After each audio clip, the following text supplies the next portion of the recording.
And I'm with my guys, Sugar J the Wise One and Kim the Baptist. Yes, and we are the apostles of the youth boxing community. And we're bringing It's Boxing to You. It's the apostles and we come to lay of hands. Half step, weave the jab, uppercut, pick up your mans. It's Pastor Gucci Cam, Sugar J the Wise Man. We bring them to the light, make these haters understand. Northside is where I stand. Nebraska, that's the land. We cancels out the jab from a southpaw stance. We beat the competition, knock it out with either hand. And we drop the link, so come and kick it with your fam. And we drop receipts, so keep your sources on hand. If you can't confirm that this facts, you spread propaganda. Make sure you hit the like when you subscribe to the channel. One love to the playback gang and the panel. It's boxing to you. It's boxing to you. It's boxing to you. It's boxing to you. It's boxing to you. Represent the 402. Being 10, Crawford, that's what we do. It's boxing to you. It's boxing to you. It's boxing to you. It's boxing to you. What it do? Represent that 402. 10, Crawford, BNB, yeah, that's what we do. What up? Y'all know who it is. It's the Goose to you, Mr. Goose to you. They said we weren't gonna do it, Cam. They said we weren't gonna last in this bitch, but we here. The apostles of the YouTube boxing community. We lay hands on their ass. Y'all see what it is. We got young Sugar J, the switch hitter from B&B, coming out 2023. One love. Y'all know what it is, huh? But y'all gonna see what it is. Mr. Gucci, you, Kevin the Baptist, Sugar J the Wise One, we are the apostles of the YouTube boxing community.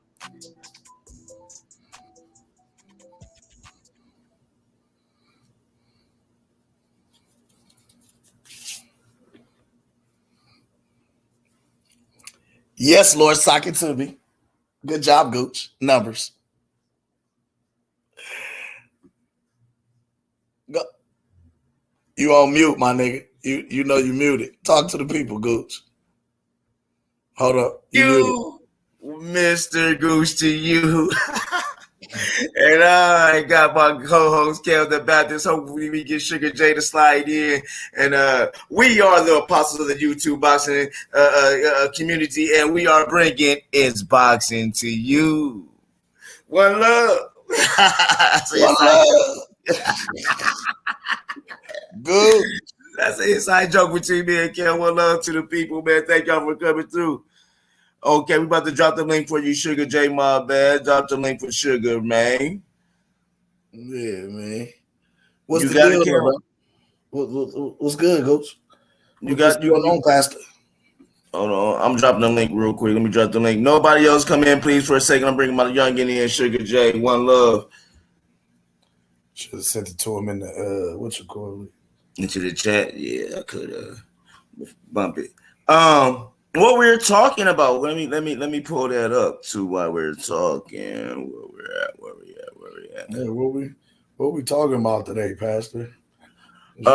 We're gonna guess what weight he is. We fat shaming today? I'm not fat shaming. I just want to guess what weight he is. They say he's supposed to be ready. I want to see where he's ready. I'm trying to let me find it. Let me find the picture. One love to my guy Sugar J. What's up with Sugar J? One love. How y'all doing, fellas? Man, we're hanging in here. Sugar J, I gotta ask you. I'm trying to find this picture. Once I find this picture, y'all, I gotta ask you guys. With the way it looked after the tank, and matter of fact, I'm about to put a video up. This is what I'm gonna do. I got the video. Oh, I have a question though about that. Yes, sir. How come they didn't announce the Bud and Errol Spence thing? Bro, I'm about to show you why. This is my, I do conspiracies, Sugar J. I'm about to show you why. Hold on, one second, people. This is what we're gonna talk about real quick, because this is why I feel why they can't announce it right now. Where's it at? Come on, Gooch, you got it. This is why this is why I feel y'all. Hold on 1 second. I had it up and I forgot to bring it up earlier. Oh, where's it at? Shout out to Coach Malachi today too, man. Coach Malachi had Tim Bradley on his show, man. Oh, well, it was wonderful. It was a wonderful interview. So shout out to Coach Malachi too, man. Hey, definitely shout out to True Media to USA Boxing, man. Coach be cooking, man, doing this thing, man. Mr. Golden, Mr. Golden, only us is coming in right now, sir. I do apologize. Let us cook for a second, sir. Let's cook. Okay, Mr. Gold, we not. Let's cook for a hot second. Yeah, we not opening the doors yet, Mr. Gold. This is what I'm not gonna play it. This is from my guy. Shout out to Fight Hype. But I just want just look at him, Sugar J. Look how chubby he is. Look at his face. Look. I'm just gonna let we gonna watch him in over him walking. I'm not gonna play nothing. They're trying to ask him about the interview. They're trying to ask him now. He's not saying nothing. He's avoiding it. So I'm not gonna even play his voice. But I just want y'all to look. You seen the facial? It's a little fat to me. I'm trying to get the picture too with him and Clarissa Shields, the one I put up earlier. I can't find it right now, but yeah, I have a real problem with this. Gooch. He's not fight ready, Sugar J. That's what I'm saying. I don't think Gooch, he's fight ready. But here's the thing, Gooch. I'm gonna say this. We always, it's what. Listen, true warriors. It's what you don't see that will surprise you. I'm trying to tell you, you might not see. It may look like he's not in the. It may look like he's not wet, but from what I see, I don't see a thing where it says he is not around where he's supposed to be. All right, maybe he is a little chubby, but to me, when it comes to that, listen. When it comes to that, when I see fighters that do that, it's like that don't really mean nothing to me because it's just like that shows me he's a weight bully. But what? No, I can't. What that says to let me, me Sugar ask you J. something. No, what that says to me is that no, November 19th date was some bullshit. No. That means all of this time, the apostles have been spot on with telling people that the November 19th date wasn't happening because Errol Spence was not in shape for the fight. So that can I ask you in a question? Fat camp for him to lose weight, get back in fighting shape, and then train for Terence Crawford. Because that's all I've been saying. That's all I've really been saying. We've been saying it from the jump. No, what I was saying, what I was saying was I want to see Earl that night to see how he looked and see if he was fight ready. And to me, he might be, but just to my eyes, I don't see him stepping on the weight scale in 2 months. And well, come on, guys. He's a professional boxer. He's always fight ready, but no, is he in shape to make weight for a championship bout? No. Okay, because this is not Errol the is all of 165 right now. But now let me say now. Can I ask y'all something over there? Yes, go ahead. So, has Errol Spence's attributes right in the ring? Is his pressure right? Right. The way he goes on the inside, but what is he known for? Pushing you to the deep rounds, right? Right. Now I just want to say something. I want to answer Cam's question, right? When you just said, it was like he might make weight, but is he in shape? But on top of that, you also said he's a weight bully. So what that means is he's been doing this for years. So the fact that he's been doing this for years and he's known to go the full distance and drown you out and have great stamina and keep going, why would that change now?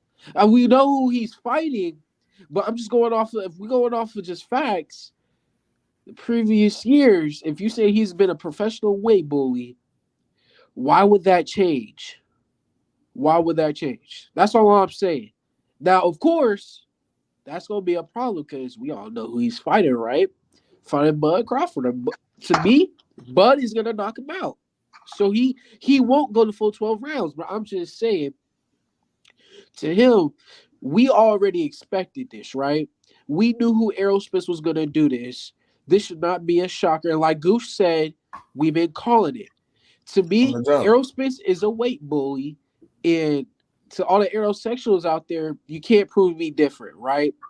Gooch Facts. and Kim, for facts, been saying this since November, since we Facts. first started, since we first started Facts. the show, and we pulled up receipts, right? Like earlier January, right after his car accident, where was he at with his girl in Brazil, right? Somewhere out there. Running We on was the talking beach about it then, with the right? get money good. Right. We was talking about it then, and then when Frank Martin showed up for his fight, he looked a little chubby at that press conference, That right? nigga looked like Mo 3 when he was standing at that podium. He said he looked like Bro He Three, looked like Mo but 3 standing up there, nigga. so so we I'm not surprised by this. It don't really affect me because I know Errol Spence. At the end of the day, he gonna find a way to do it, and that's gonna be his mistake, right? But the That's thing like about it though, Sugar J, is because the reason we so adamant about this, right, is right. because you hear these other content creators Uh huh. and channels making videos every day, constantly bashing and talking down on Terence Crawford and saying Terence Crawford has been the reason why this fight with Errol Spence is not happening. He held up the date. The November 19th date could have happened, but Terence Crawford walked away. But every time we look at the evidence and we look at Errol Spence's actions, it doesn't look like he was fight ready for a November 19th date. Anytime we see him, he doesn't look like he's going to make 147. So it's like, if we know this, right? We know for a fact this man wasn't going to make weight on November 19th. He would have lost his belts on the scales. So of course they're not gonna make that date.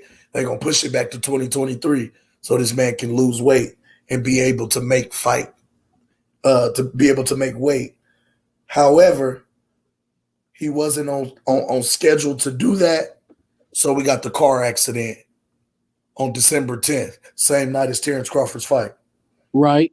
That gave us a good 4 months. You know what I'm saying? Because the projection was May or June. Then we got April, May or June. It's Right. now April, Right. and we see this man pop up, and he's not in fight shape. And that's the downfall, Kim. Like his fault, like y'all like Bud is really playing like I'm in the gym with this man. I ain't gonna spoil those secrets, but I'm just saying, dude. That man work out. We already know how he works. We know he go hard. He's serious about his craft. He not playing. You don't play boxing because, and this is what he mean by you can't play boxing because I look at it like this. I look at boxing and MMA the same way that I used to when I did martial arts, right?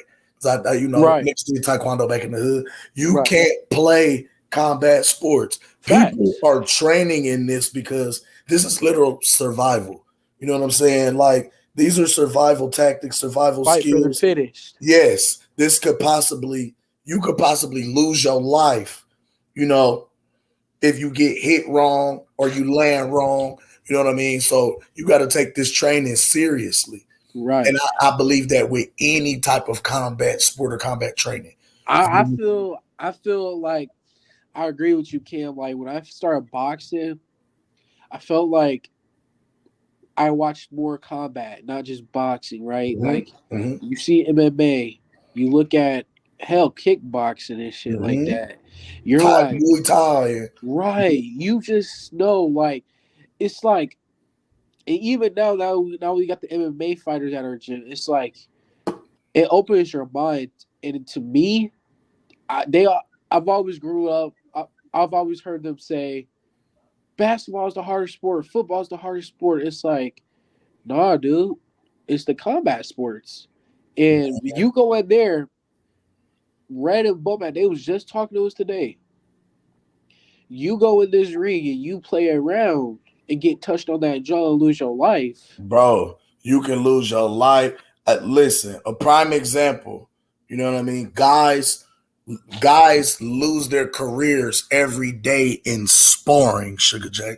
Just in sparring, getting caught with a punch. You know what I mean? Now he can no longer fight anymore. Like where you hear about the torn and detached retinas and shit like that. Yeah, that's why Hardjaw couldn't fight no more. Hardjaw called like a detached retina. Right, and think about it like this, right? Even the great boxers, Gerald McClellan. Facts. You don't hear nothing about him no more. You do know he's blind. He can't hear as good. He's in a wheelchair for the rest of his life. Mm-hmm. He don't even remember he had a career. Mm-hmm. And on top of that, the danger of the sports, right? It's not like he's living in like elite, like he's not even living. He's living an okay life, like but he wasn't. He ain't rich though. Facts. And that's why me myself, I always told myself, right, my plan when like I don't plan to do this forever, but while I do it, I'm gonna go the hardest I can. I'll look at the past guys like the Gerald McClellans, like you don't see you see the pains that they have to Riddick Bowe. Like you look at those guys. And do you know what this is when you get in that ring? And this is why it's so. This is why the guys that are the hungriest usually come from backgrounds like some of the craziest backgrounds, right? And like I said, you always gotta be a little off to get into combat sports and to get into professional fighting, right? Right. But anytime you get in that ring, you're fighting for survival. It's literally life or death. You know what I'm saying? You don't play with the Reaper. You don't play on the Reaper's top. You know what I'm saying? I was in that ring. I was talking to my dad last week. I was having a serious conversation. I said, nowadays, these boxers, they not even just athletes, like they want to be buddy best friends. It's like, nah, bro, you gonna take food from my table. You trying to take away what I got. Yeah, I'm a nice guy, but it's war, bro. Like Marvin Hagler said. Like Marvin you Hagler gain a said, respect for a guy. You gain a different respect for a guy, right? After you fight him. You know what I'm saying? Like there's a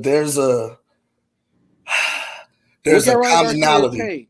There's a common respect that's shared between warriors. You feel what I'm saying? You know, when you walk into a gym and you see other guys, other practitioners of the sport, other warriors, other fighters, when you look a man in his eye, you get a sense of his spirit, a sense of his aura, his energy. You know, this guy a fight.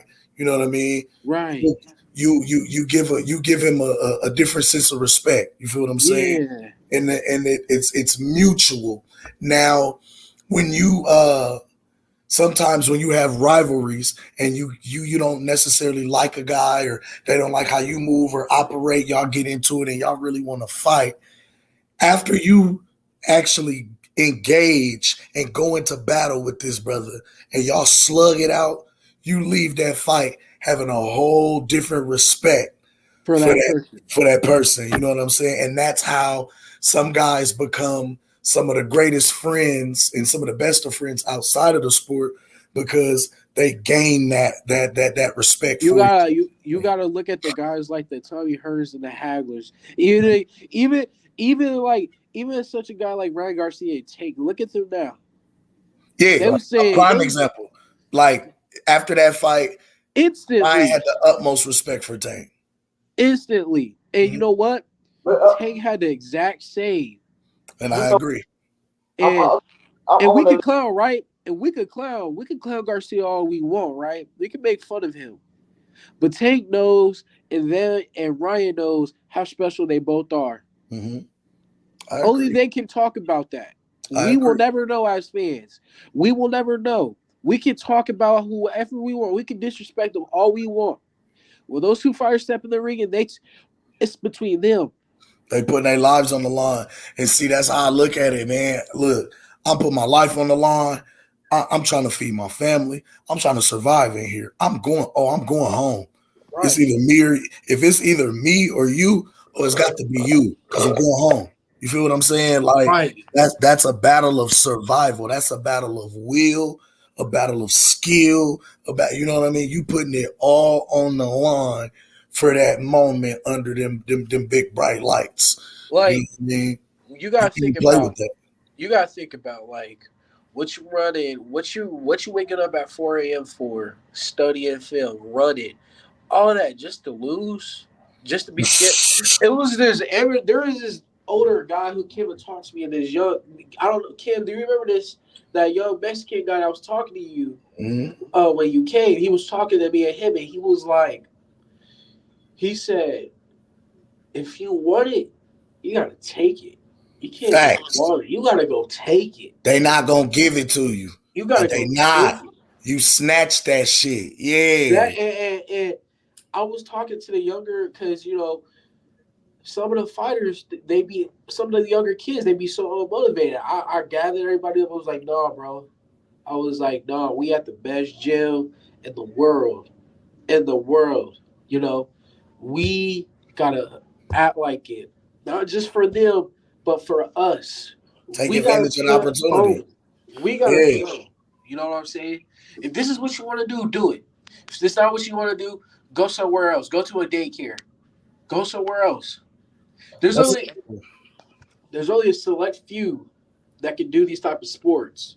You know, and not even just sports. Like you have to have a certain type of mindset. That's what made Kobe so great. yeah. That's what made guys like Kobe great. That's what made guys like Terence Crawford great. You have to have a type of mindset. Right. Let me And ask you a question. was good. Do you notice how and we can get back to boxing, but I just want to throw this out there. Do you notice how calm and how calm and nice and kind of poised and laid back some of these fighters and guys are when you meet them? Like just talking to Bud. When you see Bud is always just kind of calm and laid back. Yeah. Like, You notice how, you know what I mean? These be some of the nicest guys you ever want to meet. and you know what's crazy, Smile Cam? and laugh. And Here's the they crazy will part, fuck you Cam. up. Here's the crazy part, right? I believe I was talking to my dad about this like a couple nights ago, but I was saying like my first year at B&B was rough because my year and a half there, I looked at the only coach I talked to was Red. Yeah, yeah. But everybody else, like Bud, Bomac, Issa, Bernie, I looked at those guys like celebrities. And so they did so when you treat and you know what I also learned, when you treat somebody like a celebrity, you gonna get treated like a fan. But when you treat these guys like a normal human being, it's different love. It's a It's whole different, different. yeah. It's different. Yeah. And that's how you and that's what I learned. Like, like hell, I don't think I even talked to Bud my first year and a half. I think we just stared at each other, just walked past it. I don't think I've ever really until you know I started opening it up. I stopped treating these dudes like celebrities and just like a normal human being. Like, Treat 'cause them at the like end of the people. day, they are human just like us. Facts. That's amazing to learn and know that now, growing Sugar J, because as a man, you know what I mean? And Yeah, ain't no I can be a supporter of your work. You know what I mean? But yeah. all that fanboy shit, listen, They we don't don't we like don't that. do the dick riding, we don't do the dick eating. I'm going to address you as a man. You know what I mean? I Yeah, address millionaires the same way that I address a motherfucker that ain't got no money. The same respect is shown. There's no respect of person. You feel what I'm saying? Like I right. give you the same respect that I expect in return. You feel what I mean? Facts. Exactly. Across the board, and that's I how think we I think should be.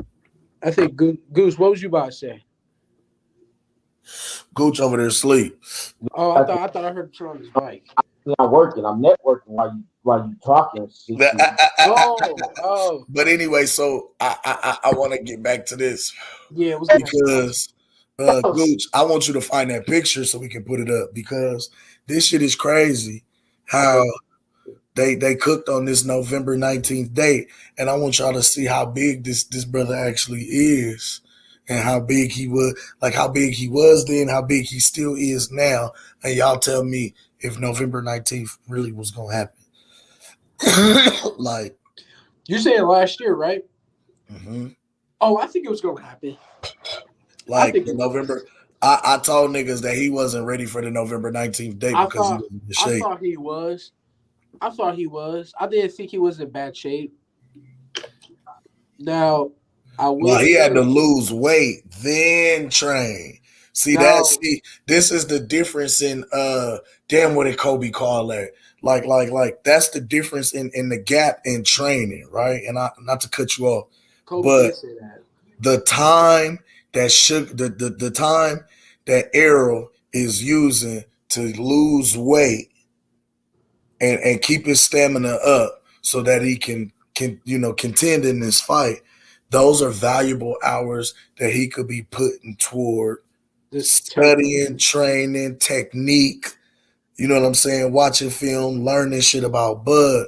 Instead, you got to run these pounds off and shed this weight so you can get in fight shape. right. You know what I mean? The whole time he's losing weight, yeah, guess what your opponent's doing? Watching Out. you Right. watching you running, work. Nigga, I'm on the treadmill running, watching your stinking ass. Right. You I feel have what my I'm saying? phone on the treadmill and I'm just watching I'm or watching running. you. I'm looking at everything you, yo. I know your favorite food. I know your tendencies. I know everything about you. I want you. So that way when we get in the ring, there's nothing about you I'm not familiar with. But here's my problem with that. Because there you go again when we talk about old boy, who was the topic of my subject today, Mr. EJ, let it be known he's not doing none of that. He's not Hey, wearing but Gooch. even watch film, Oh bro. yeah, they did say they don't watch film. But wait. They say he don't want to train. He's not gonna watch film. What you think? Gooch. But here's the thing, though. Like I said, many fighters has deceived us before. Yeah. So, yeah, what we saying is true. But like, who truly knows what's going on at that camp? You know what I'm saying? True, true, A true. true warrior, like I don't know if y'all ever read the book. Whatchamacallit? Whatchamacallit? The Art of War. Yep, Yeah, Sun Tzu. But yeah, in the book, the enemy, and this is something that actually Alexander Usyk does. He'll come to he looks like this nice guy. He probably not training. Fight night though. Fight night though. Hop in the ring, a whole different beast. Come on. Come in a So whole different well, angle. so while and this is my point. I want us to think about Errol Spence is probably already used to this, right? We said that he doesn't study. Errol Spence is already used to this. He's probably done this too many times where he's not worried about that. So are we worried about it? He's probably not. I'm gonna be real. I'm And I'm worried gonna say about it this. because this is a different. This is listen to get something you never got before. You got to do something you've never done before. Give something you've never gave before. Terence Crawford is an entirely different animal, an entirely different beast than what he has been used to, trained for, and or fought or seen. You cannot take this man lightly. You Neither cannot. one of them can. You But can yeah. yes, and I agree, but you can't half-ass prepare for this man. You can't Right. half-ass train for this man. You have to be 110% ready. Period. You know what I'm saying? So it's not one of those things to where I can afford to, yeah, I'm gonna go on vacation in the middle of training camp so I could go out here and kick it for a minute. No, this nigga will fuck around and end my career. This man will fuck around and leave me with some type of permanent He damage. already got 2 torn eye retinas. You understand what I'm saying? Like, yeah, I can't play with that. Like, this man will leave me Errol, with some type of damage to where I got to pay for this long outside after boxing. You know what I mean? Like, yeah. you can't play with that. You can't play with that. You can't play with preparation for that, bro. Proper Facts. preparation, man. You know what I'm Facts. saying? Like, so I put it this way. Like, I feel like his handlers knew, and that's why they push the dates back. They know they knew, and I they feel put like part have of an that they was idea. also trying to play mind games with Bud and it didn't work. It's not going to work. I feel like it's kind of like how Tank made Ryan Garcia rehydrate this, that. I feel like Errol Spence is trying to do the same thing in a different. Like I feel like Errol Spence is kind of trying to play mind games with Bud, but it's not gonna work because we all know Bud, right? And if anything, it's just gonna make that it's gonna make the whooping worse. But we all know, like to me, I feel like there's a tactic to it. I feel like there's a strategy behind it. It's kind of like what Tyson Fury does, why he gets a lot of criticism, and it's because he doesn't come to the gym in shape. He's not in shape, right? He says he's gonna retire. I feel like him and Fury kind of do the exact same thing with tactics. In a lot of ways, And yeah. and they mess with you, but then In a lot of ways, yeah. But hold on, but I gotta cut in for a second. Okay, that's good. Y'all know what time it is. Look, check this out, people. Now I know y'all love how we come in, how we cook everything. I know y'all love it, but damn, don't come in my house and just don't hit the like button. Come on, y'all. 13 people, like button. 4 people that hit the like button. Hit the like. Hold on, if y'all don't hit the like button, you know what's going. My body. You know, I think let's see. Let's see if it's him, bro. This will be blocking, though. I know who it is. How long ago did you press it? What do you think? I've been standing here for days. I just pressed it as you walked up. You pressed it? Am I sure I pressed it? It's how could I miss it? Rats know how to press buttons. Do you think I'm dumber than a rat? No, nobody's saying anything like that. It's gonna change. Just wait. It's because I pressed it already. Okay, no offense. I'm just gonna press it. What would you do that for? This is precision equipment designed by people with engineering degrees. It will work. I pressed it, sir. I pressed the button. While we've been sitting, the light cycle has gone by twice, okay? So just press the button. I'm not saying it. Press the button. Push the goddamn button. Just press the button. I can't find her yet. If y'all don't press the button, I'm gonna have to pull up on you like Bud does on all these aerosexuals. If y'all don't do it, I'm gonna have to do it like how Bud pulled up on Danny Garcia. All right, I'm gonna have to do it. Yo, so like one love to everybody that's in the chat, man, that's tuned in today, man. Appreciate y'all tuning in. So all right. We're gonna keep this thing rolling, right? Coach, go ahead. I know you were saying you wanted to cook on some more stuff tonight, besides Errol looking like a middleweight. I gotta switch subjects. I gotta switch subjects. What?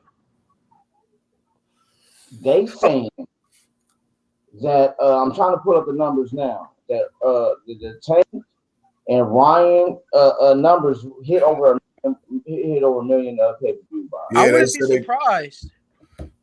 They said it did 700,000 here in the U.S. and they said overall it did like 1.4 or 1.3. That's not I wouldn't be surprised.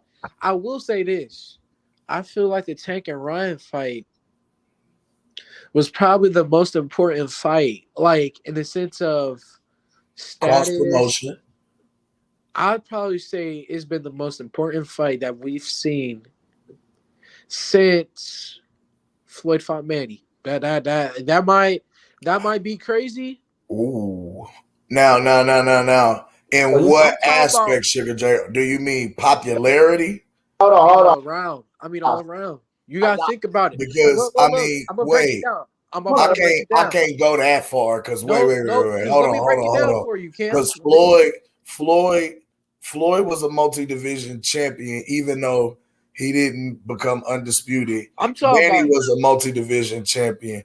Who has Ryan beat? What belts has Ryan won? What accolades? Ryan is known for his amateur career and social media. Let me explain. Let me say. We'll break it down. First of all, have we seen the fights that we should have been seeing lately? Have we seen Bud versus Spence, yes or no? Now I agree with that portion. Yes. Have we seen Artur Beterbiev versus Dimitri Bivol? Yes or no? No, we need to see Have that. we seen Canelo versus David Benavidez?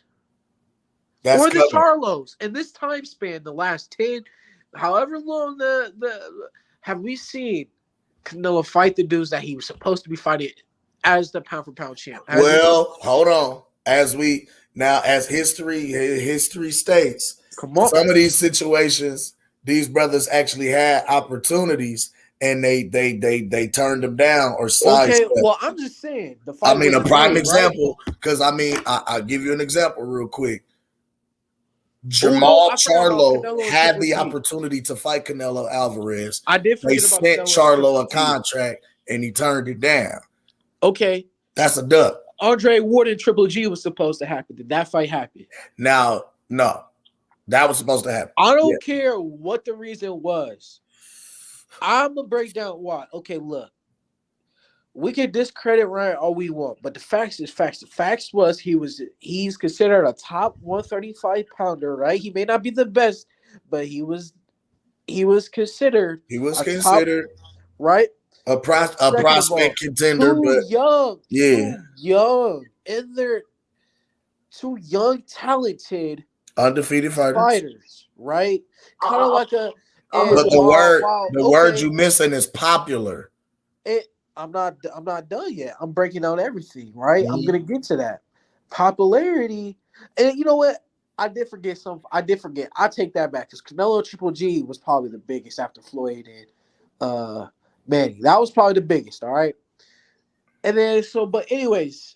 Because you had Ward, Kovalev, Triple G, that fight, popularity wise, was not bigger than. No, Canelo and Triple G was definitely bigger, but no, I'm talking about Andre Ward and Kovalev. Now at that time, actually, I take that back because at that time, Kovalev was pound for pound number one, right? He was knocking everybody out, and Andre Ward was undefeated. SOG. That's when he was still crusher. Yeah, that's what I'm saying. Yeah, and Andre Ward was supposed to lose.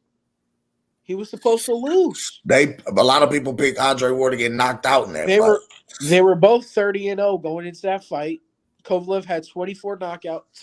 No, I think he had 28 knockouts. Yeah, like 28. Yeah. I believe at that point he killed somebody in the ring, right? Like he was like almost like an Ivan Drago type dude. Like at that point. He was like the real life Ivan Drago. I'm gonna crush everybody, right? Andre Ward wasn't supposed to win that fight, but he was already a Hall of Famer, undefeated. He reigned over the division before, and he was supposed to lose, but he didn't, right? Yeah. So I don't know. I'm just saying, like, popularity-wise, I feel like Tank and Garcia is probably top 3, maybe in the last 20 years. 5 years. I hate it. I hate it, right? Why though? Why? Who have? I mean, outside. Okay. I don't think they lied about that, Cam. They don't have very many accolades. Tank won the IBF and then won a couple of which I give him that IBF belt. But then what was that? He got stripped after that, though. Yes, he got stripped. On the but scale. The others were what? Regular and interim belts. Ryan No. Wait, but Cam, I think we forget. Leo Santa Cruz was a WBA champ. Whoever came into the ring. No. Yeah, he was. Wait. Right now, Tank has Leo Santa Cruz. Leo Santa Cruz was the champ. And what division was this? When did Tank fight Leo Santa Cruz? Like a couple years ago, right? What division was this? This was at 130. That's what I was about to say. This had to be at 130, not 135. 130. Hold on. For Leo Santa Cruz was for. Let me make sure I got this right. Because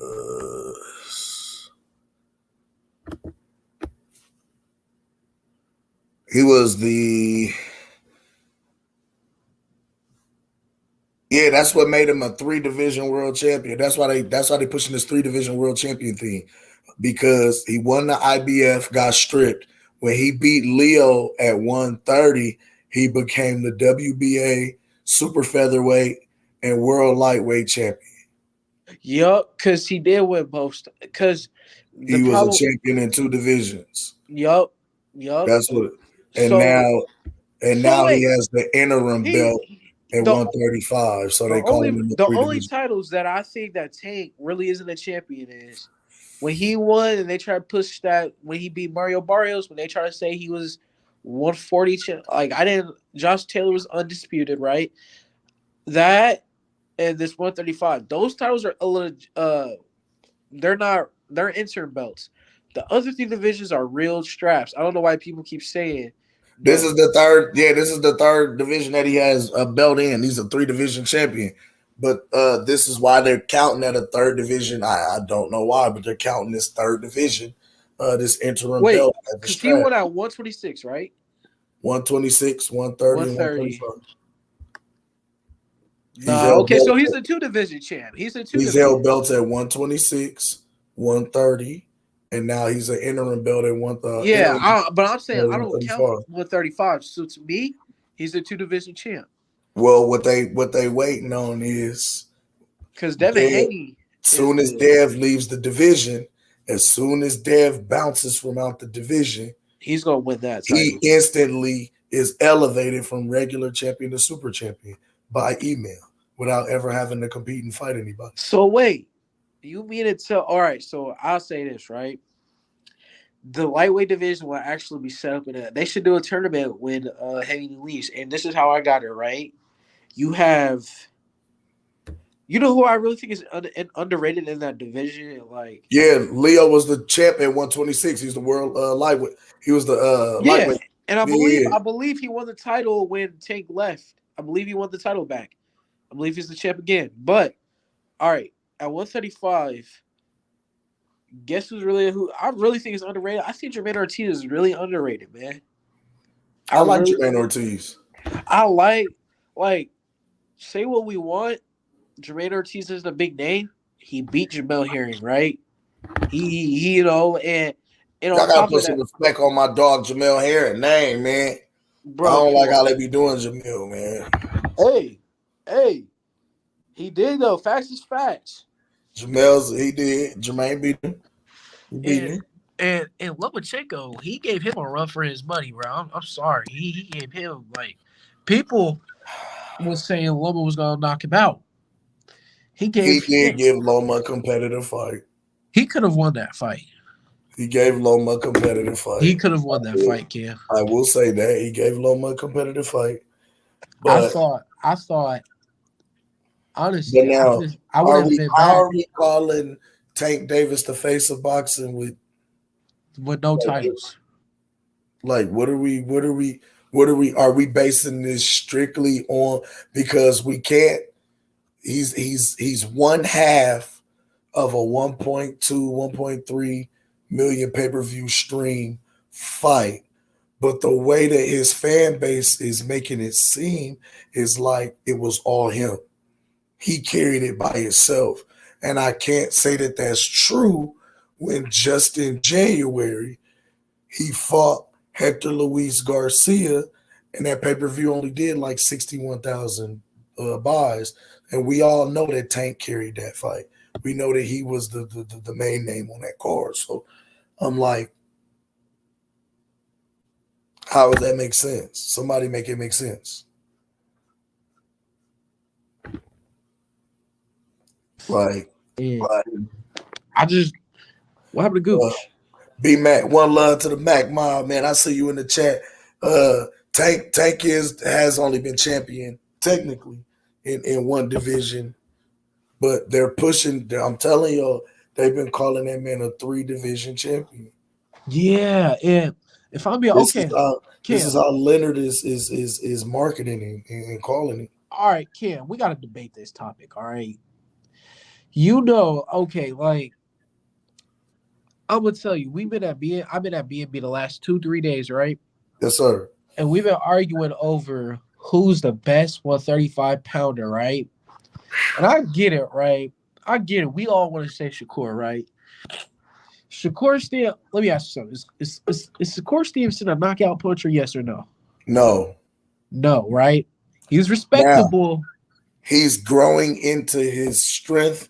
He's growing into his weight and his size. But here's Can the. y'all hear So me? no. Yeah, we can hear you.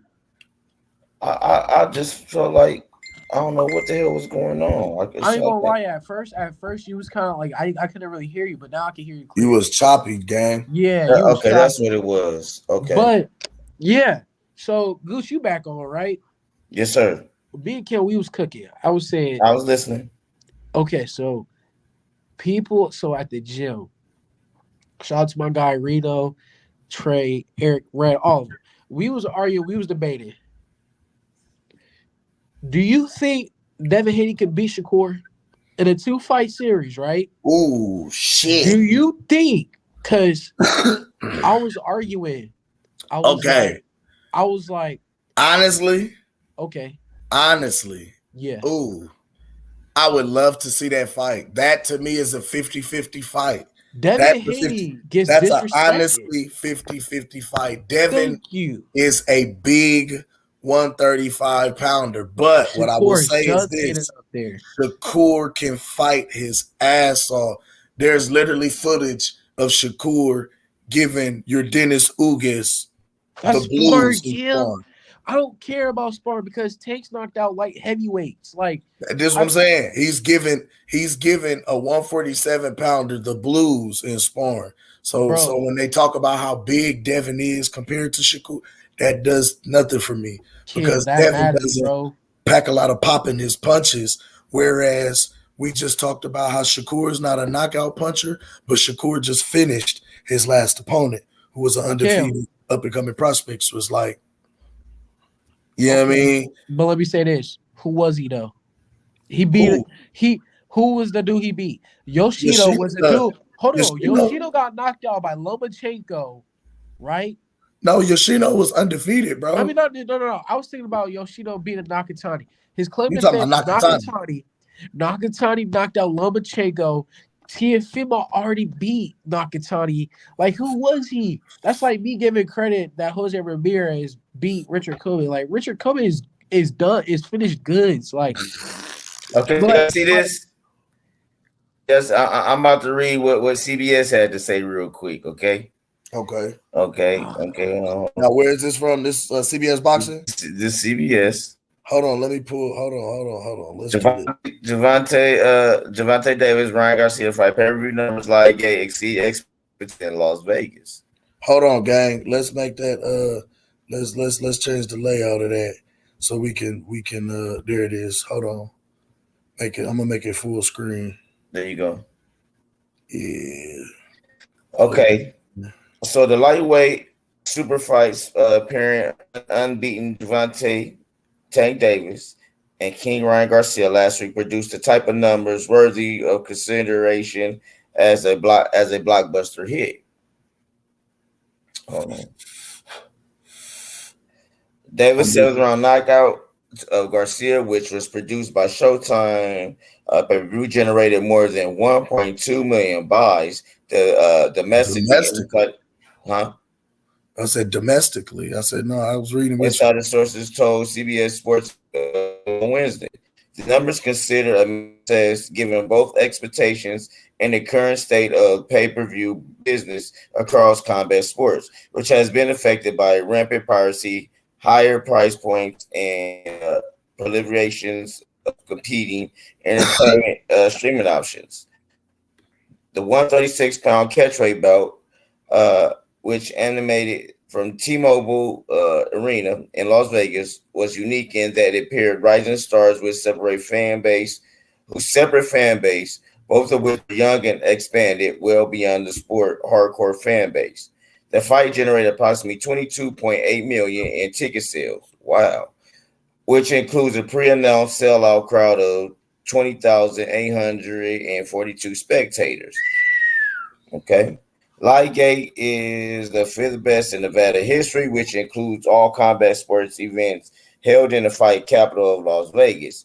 The only event in boxing or MMA to draw more money were Floyd Mayweather, Pacquiao, Mayweather, McGregor, and the first two Ganak Triple G Canelo fights. Canelo fights. Wow. So there we have it. Wow. So now with them numbers, okay, so yeah, with them numbers, I can. My debate earlier with one of my bosses today was with Rocky was and I might be wrong, but me personally, for them to get 1.2, I should thank Ryan. Yeah. I was told he shouldn't. Yep. Good job, Ryan. No, of course, what this was an introduction from one fan base to another, so that way I could snatch some of your fans on the way out the door. You know what I'm saying? Like Ryan, of course, had a large social media following, a large popularity following. So by putting him and Tank in the ring together, Tank was already popular, but you're introducing each to each other's fan bases. You feel what I'm saying? So now what you're hoping is you just made a whole bunch of new Tank Davis fans based on the results and the outcome of this fight. You know what I mean? And made a whole lot of money doing it. You know, because like we just, been talking about, been saying, they're trying to do this to put asses in seats. So they're doing it to cater to the casual fan, not the hardcore fan, not the pugilist, not the practitioner of the sport. You know what I'm saying? They're doing this to put asses in seats. And unfortunately, the pugilist doesn't always buy fight, whereas the casual fan buys tickets. You know, the casual fan buys pay-per-views and throws fight parties, et cetera, et cetera. You know what I mean? So that's kind of who they more or less catering to. But it gave me hope because it let me know that major fight productions or major fights can be made with cross productions and two major promotional teams and two major networks that show me that they can come together and do business and be able to make money and do what they need to do to make fight happen, to give the fans the fight that they want to see. Also, it gave us hope in that, we will see the fights that we want to see, right? But, and I got to put the but on here. The one disclaimer I got to say is what it's looking like is in order to build the kind of bag that you're wanting, right? Or that some of these fights and these guys are demanding, you got to have a following and a popularity amongst casual fans outside of the sport of boxing who are going to want to pay to see you. And unfortunately, some of our favorite fighters are only being known by more hardcore fans and practitioners and pugilists of the sport. Period. Right.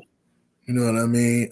Right. So what I do see is in order to have a successful pay-per-view, you got to have two names with popular followings. You know what I mean? Okay. So because this is let us cook a little bit longer, Mr. I'm gonna open the doors for everybody in a minute. Just let us cook a little bit longer. Let the panel cook, bro. I see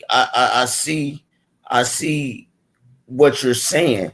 So what was said to me is, and I'm starting to look at it. It might not be that. It really might not be that. You know what I'm saying? You know what I'm saying? When it comes to Bud and EJ, I don't see them hitting 1 million now, bro. They didn't play that 1 million out. I seen this happening. If it would have happened this time last year, you know what I'm saying? Or, you know what I'm saying, in the times it should have happened. I see them getting that. But now I don't see them getting that, bro. And that's sad to me because real life is like the biggest sport in boxing, doing less numbers than a fight that has no meaning or value at all, nothing on the line. But what was said earlier was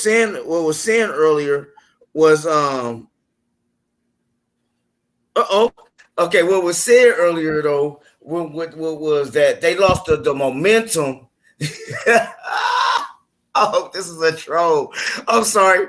I gotta go to the comments pretty soon. I'm going to the comments pretty soon, bro. I wasn't even gonna do this shit, but I see what it's about to be that night. See, I wishing upon the star. I'm about to find that. I'm about to find that. Wishing upon the star. I be wishing upon some shit. But anyway, so what I was cooking on, I done got happy a little bit. So what I was cooking on though, the EJ and Bud fight has lost its momentum, bro.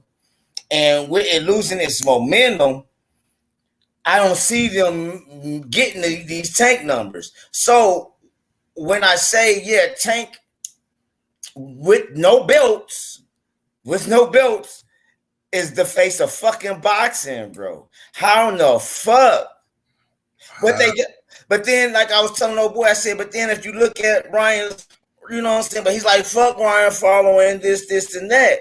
But you can't. Tank didn't do that by himself, bro. Because that's what I tried to tell him. I said, because if you look at Tank's pay-per-view buys in January, that was bullshit. He had 60-some thousand. Then all of a sudden you fight Ryan, and then they said, well, it's the name. It's the name. I don't give a fuck. It's the name. At least 100,000 is going to buy it. He didn't even bust over 100,000 first pay-per-view. So you got to thank Ryan Garcia. You got to thank him and his fans. Then you got to thank those fans that hate Tank like they hated Floyd because they wanted to see Tank get knocked the fuck out like everybody was predicting that he would. Except the real hardcore boxing fans. So basically, this fight was against the hardcores against the casuals. That's how I took it. Wait a minute, Pastor. Wait a minute. That's how I took it because a lot of casual fans were saying, oh, Ryan is faster. Oh, Ryan is this. Oh, Ryan is that. Ryan got a left hook. But they weren't looking at how Tank has fought more styles. They haven't looked at how Tank has dropped everybody he has fought, now including Ryan Garcia. He has to be the face of boxing. But in order for you to be the face of boxing now, brother Tank, you got to fight for the legacy now. It's either Devin or Shakur. So do you feel like? Go ahead. No, I was going to say something. Let me finish up what I'm about to say. But now what they're doing, what PBC is doing, is like, okay, you got 1 million some buys. Let's see what we can get off of this fight with you fighting Pitbull Cruz again. Let's rematch that because they said you and Pitbull. You know what I'm saying? You and Pitbull, y'all got to, you know what I'm saying? Y'all got a rematch. And that rematch is, they said Pitbull beat your ass, man. Like I say, I don't see the Pitbull fight happening unless it's some belts on the line for unification of the division. I just don't. Like right now, Tank. No, say it again. I said I don't see the Pitbull rematch happening until there's some belts on the line. No, bro. You gotta understand. PBC got all this shit right now. They have too many. They have fighters in position in all their different divisions. But Cruz is the best chess moves they have right now. Because now it's time for them to. It's time. This is what I'm telling you. It's time for PBC to make money. They had to split that shit. So Pitbull Cruz is the money maker for PBC this year now. Are you talking about the lightweight? By having them fight multiple different fights. Wait. Are you talking about lightweight though? They're gonna try to get him to come up. What about Frank Martin? Because I'm like, you still got Frank. No, they're wanting the rematch because Frank Martin won't be that money. Yes, he will. Big money. It won't be that big of a money fight as like Pitbull Cruz, like the rematch of Pitbull Cruz. So wait. But I don't think that match would sell what the fuck anyway because we saw Tank beat him already. Right. And here's the thing, right? And here's the thing. Frank, so has these guys not already called out Frank Martin? You have guys like Shakur Stevenson saying, "I will fight Frank Martin." But you have never heard Tank say, "I want to fight Frank." It's Tank, bro. He don't want to fight Devin Haney. Tank said I'm about to say, but listen, Tank is already on record saying that he never asked for the big fights. Right. So right now, I honestly feel like they playing and positioning him the pay-per-view route, the pay-per-view star route. Get your buys up, get your name, your clout, your credibility up. Well, he got name up. And listen. What I'm saying, though, y'all gotta understand right now. Y'all listening though. Y'all not hearing this. He is right now. He is the pay-per-view star right now. Let me finish. He's the pay-per-view star right now, bro. You can't take that from him. With these buys, it's not. Well, he is fifth, bro. He is a pay-per-view star. How we like it, how we don't like it. He's I don't like one half of that, bro. You're not. You can't just put that all on Tank Davis. That's not all on Tank Davis. But they're doing it, Cam. The old media is doing it. No, they're not. No, yes, they are, bro. They're attempting to do it. And they are doing it, though. There's too many people saying he is the face of boxing now. They're going with that narrative. Bro, but look, at the end of the day. So the moment he loses, now what is he? That we gotta see. That's a dumbass narrative. That makes no sense. But that's the narrative they're running with, bro. That's stupid. That means now, hold on. So now that means boxing is no more and no longer about legacy and championships to set yourself apart. It's all about how many people you got to watch your fight. It don't matter what the fight is about. It's just how many people got to see it. That's stupid as fuck. Okay, so you tell me everything in boxing. Okay, so the shit you just done the other day about the WBA.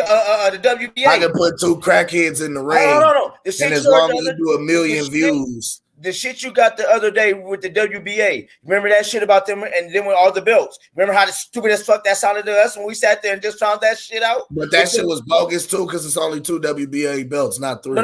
But I'm saying it's a super champion and a regular champion. Okay, Tank is a regular. Stupid as fuck. That's still stupid. Too? It's stupid because I want them to consolidate that belt. And it's what you want, Cam. It's not. It's what they're doing, bro. That's stupid as fuck. It's what they're doing.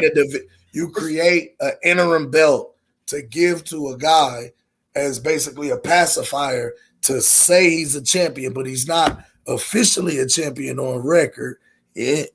No. Hey, shout out to Tim Bradley today because he broke that shit down. That's just like with the Lomo situation, how they was because Coach Malachi asked him.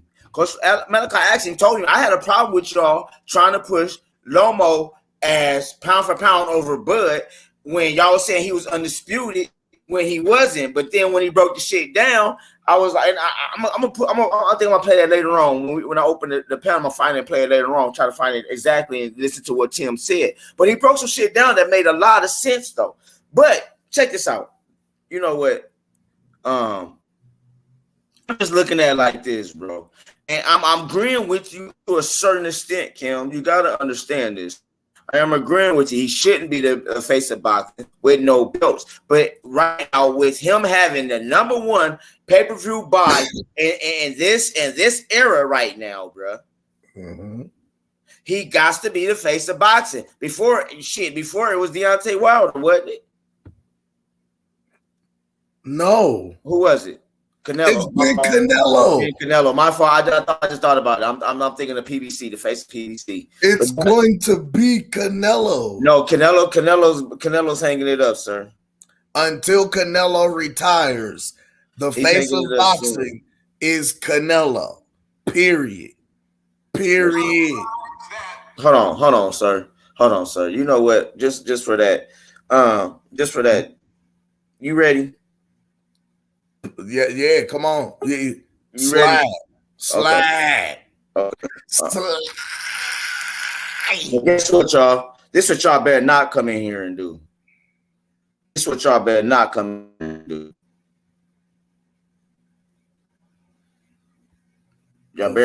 do this.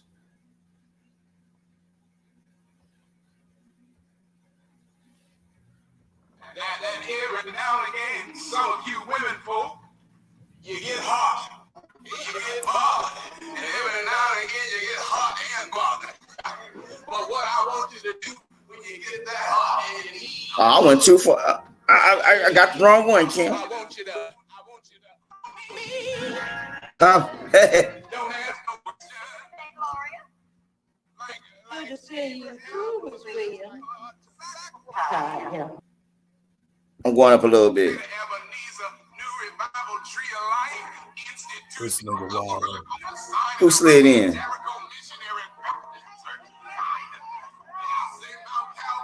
Who that? My guy, Mr. Warren, just slid in the ring with us. My love. What the Lord wants you to do. Like those of you who realize that the Lord wants you to give generously into his church. Amen. No questions. Don't ask. How come the pastor have to have him a nice house? How come the pastor doesn't have a nice car? Him a nice car. Don't ask. Don't ask. No questions. Just give the money. Yes, sir. Yes, sir. The church, the doors of the church is now open. Mr. Warren, you was the first one to slide through.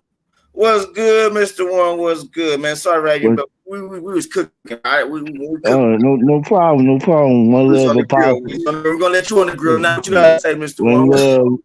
One love, Cam. One love, Mr. Duke. One love, AC. Everybody in chat, B Mac, Bruce Gas.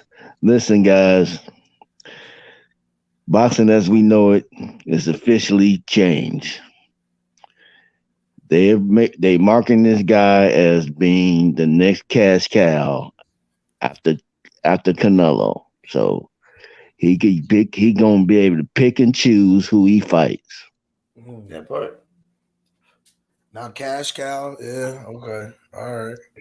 So that makes him the face of boxing if he's the cash cow. Yeah. It got me stuttering. Man, we gon' once I drop these stats on y'all, we gonna stop saying that. Period. Because ain't no way to justify that. Not any way, no how. Based on those numbers, because I could give you two internet dudes and two old retired fighters who did better numbers in pay-per-view. So should they be the face of boxing? Well, we talking about this era though. They already was. Hold on. More than they know Ryan Garcia and Tank Davis. Hold on, AC. Let Mr. Warren cook. When I'm gonna let you cook. Go ahead, Mr. Warren.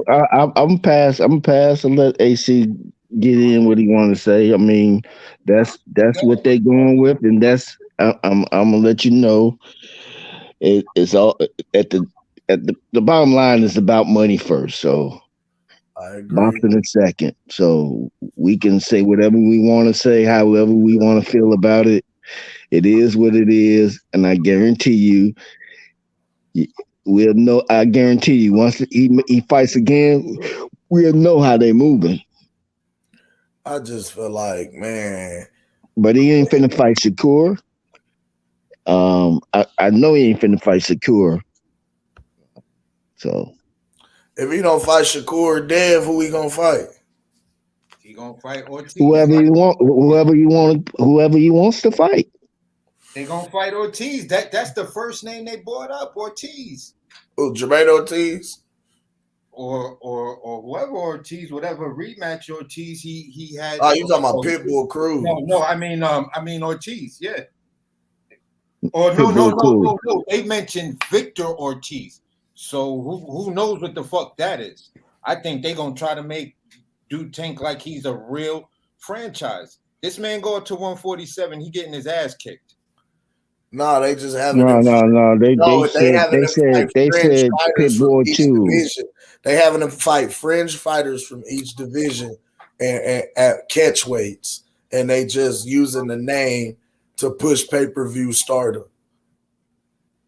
You understand what I'm saying? So they said Tank is beating guys, and they using it as a professional exhibition match for boxing. Tank is beating guys from 126 all the way up to 147. Come watch the knockout prodigy and Tank Davis. Come see him with all the smoke and mirrors. Look, he's beat Mario Barrios. He's beat Hector Luis Garcia. You understand what I'm saying? Like nobody saying, man, when you live in a glass house, don't throw stones. So if they gonna put this man in a glass house, nobody on that team better pick up a pebble, a grain of sand. Because that glass house is gonna be mighty thin and mighty fucking fragile. You could sell that shit to the casuals all you want. But what's gonna happen when you put that man in that glass house? Watch those fucking numbers never be the same. This is his highest. This is where where they say a motherfucker peaks. This fight is this man peak unless he gets in the ring with someone substantial. If he fights anybody like a Cruz or a fucking Ortiz, you ain't gonna do. They don't have Ryan Garcia. We keep talking about this, but Ryan Garcia has a much bigger following than Tank Davis. Now I got a question, AC, because I heard someone mention this the other day, and I felt like that could have been a smart business move for the money. Someone mentioned on one of the panels that we were on that they feel like, and I think this might have been Green that might have brought it up. Shout out to my guy, but he said the smart move would be to do a rematch. Even though we might not want to see it, we might know how it ends. But with the huge numbers that this fight just did and the spectacle that it was, they could run it back and do half that and still make a lot of money. If they talking this fight rematch, Ryan and Tank. But I was talking Tank is just I know. I heard the media about Tank fighting Pitbull again. That's recycle, repeat. That's bull. Nothing new, and you're gonna keep trying to get us to pay for more and more money. But I mean, I'm saying 1.2 million people just paid for this pay-per-view. Jake Paul, first fight, he did 700. His fight, right? But what I'm saying is. His fight with Tommy Fury did 750. Jake Paul versus Nate Robinson did 1.2. Mike Tyson versus Roy did 1.2. Right. Jake Paul versus Askin did 1.5. It generated $75 million.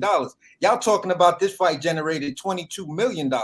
Who the fuck's the face of boxing when nobody in boxing right now can put together a fight that generated $75 million? Only Canelo. Since when was the last Canelo fight he had that generated? But what they're saying is, you say, okay, so what last American fighter did it? Jake Paul. Floyd. Jake fucking Paul did it. Jake Paul's not a professional boxer. It doesn't matter. It doesn't matter. We're talking. We're talking representing boxing, and he's not representing boxing. AC, how can he be the face of boxing? He's not the face of boxing. As long as you get in a boxing ring and to do what he did, he's not representing boxing. Okay, that dog ain't gonna hunt. I'm not going to argue the semantics. I'm just going to talk the numbers. No, that's not. That's the semantics.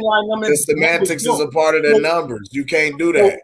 You're arguing part of the numbers, then you have to accept the 1.5. You're arguing exhibition boxing versus professional boxing. It's not the same, AC. Yes, it is the same. Long as no. Get in the ring, they put on boxing gloves. They have to make weight. It's not the same, guy. You can't do that. That dog ain't gonna hunt. Well, that may be your mutt, but that ain't one of my pedigrees. That dog ain't gonna hunt. Your mutts, but it ain't one of my pedigrees. That dog ain't gonna hunt. AC, you're trying to. Hey, listen. You're trying to argue literally. I'm not trying to exhibition boxing versus professional boxing. We're talking numbers. I'm arguing the numbers. Well, yeah, what you're saying is matter. You're arguing that the numbers from an exhibition. Okay? So what professional? Okay, AC, what professional fighter? What professional fighter? Value in Tank Davis versus Ryan Garcia? What professional fighter has he fought? That's what we're arguing. What professional fighter has he fought, bro? Floyd versus Conor McGregor, an exhibition fight that was sanctioned. Floyd versus Conor was an exhibition match. Sanctioned exhibition match. So it doesn't matter whether you're talking a sanctioned exhibition match or an unsanctioned. Okay, my question to you, sir. You have to be sanctioned in order to fight a professional. But here's my question, AC. Here's my question, sir. My question is, who on the professional level has he fought? Who on a professional level has who fought? What professional boxer has he fought that's fighting now? Who are you talking about? The same guy you're woofing about. Jake Paul? Yes. Wasn't Tommy Fury a professional boxer? Get the fuck out of here. Come on, man. Tommy Fury was ranked 364th in the fucking world. He's a professional. You asked me a question and I answered it. Now you don't want to accept my answer? I'm gonna accept your answer. We're gonna accept that answer. No. I don't know about Camp, but I'm going to accept that answer. But I'm going to accept that. I ain't accepting that bullshit. Hold on. I'm going to accept that answer with what with this, bro. So basically, you're trying to say with him fighting Fury, he did 750. Hold on, but you're saying him doing with him and Fury, right? So you're saying that's going to put him, but Fury is come on, bro. We put him as a face. You want to put him as a face of boxing over Tank? No. Don't reach out beyond my statement. My statement is clear.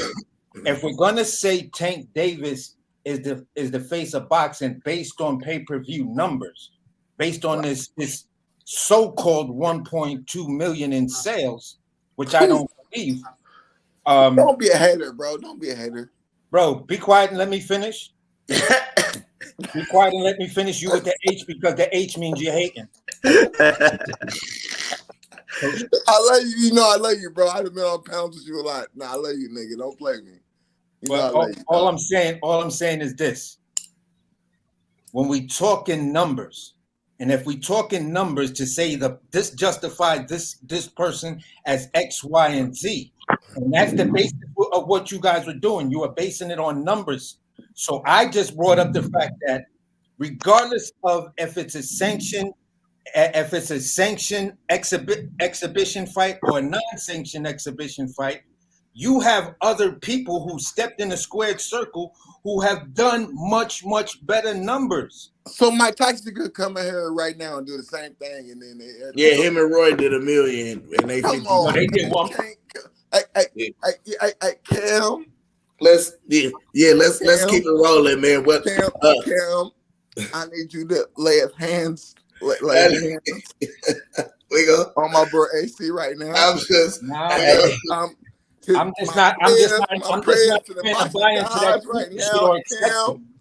not a fan to buy into that stupid shit or accept it in any way, shape, form, or fashion. I'm just not that gullible. I don't give a fuck. It's not gullible. I can easily just say, you know what? Fuck this boxing bullshit because it's turning into bullshit. And I'll go watch one. I'll go watch BKB bare knuckle fighting. Hold on, man. We got to keep it going, man. We got keep that thought. Keep that thought. Open panel's about to be live, y'all. Yeah, Open panel's about to be live. Yeah. I got my guy Al Moolah. I'm gonna keep it rolling, man. To my guy Al Buddy, man. I didn't even know introduction, bro. That's fucked up. What's going on, fellas? Al Moolah, what's good, my guy? Peace and love. It's been a minute, man. Please tell us, man, that please let Cam and Mr. Gucci, you lay the hands on this man, please, and make him understand that. Ain't no understanding, man. I understand fucking numbers. What the fuck, man? It ain't no understanding. I don't gotta understand. I'm just playing with you, dog. Come on. I get it, but I'm not. I get it. I get you. Dang, homie, the Brooklyn came out of you. Definitely, because right now I'm vivid because right now all across the internet, everybody's sucking his tank dick Everybody's sucking Tank dick for some reason. Because his dick need to be sucked right now. His dick need to be sucked right now. That's why, nigga. No, don't. You could suck it, but not me. I'm not gay.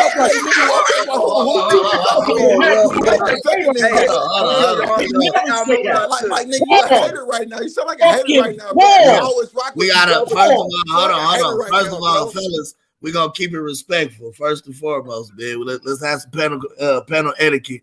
But AC, really, you arguing the same point that we argue. And we've been saying that we don't feel like Tank is the face of boxing. Gooch was saying it's hard that the media is trying to push him in as a face of boxing, and we as actual fans of the sport are saying no because he has no accolades. Can you say it again? Say it again. Say it again. And I just want to piggyback off that and say I want to say this. I want to say this. AC, you made great points. Yeah, and we agree and check with this you, out. bro. I believe. Check this out. I believe if Jake Paul would have won that fight, your point would stick even harder because they'd be trying to put him as the face of boxing if he had won it. But everybody's talking to me like I'm fucking crazy, and that's the part I'd have been trolling niggas because I'd have been saying, yeah, bro. I believe if Jake Paul would have won that fight, we'd be having that same conversation. Retarded numbers. That dude's been putting up retarded numbers compared to Tank. Tank is a baby compared to the numbers this nigga been putting up off his first. What are you talking about, bro? No, that's not true. Stop. Well, hold on. Time out. Stop that. I get what he's saying because remember, Tank was only doing like 275 to 350. Like 300K. Hey, what have you done for me lately, bro? What have you done for me lately? That's it. Are we? Wait. Are we gonna really attribute all of that to Tank Davis though? I am because no, because you can't say that. He just headlined. Can I say my point? He just headlined in January and did 61,000. Hold on, wait though. Hold on, wait a second. Let's stop that. Spin that back. Yeah. Your dance partner matters. Exactly. Okay. So I'm not saying that Ryan didn't have nothing to do with it, but what I'm saying is though, like just like Crawford and Spence, their dance partners matter. So like if you're not saying if Tank went in that fight right now and say he was in Pork Chop Willie that was fighting Ryan Garcia, that they're not getting 2 million buys. They're not getting 1.5 million buys. They're not getting 500,000 buys. The fact is the dance partner mattered. And the fact is that Tank won, and everybody talked about it was going to be the face of boxing after this.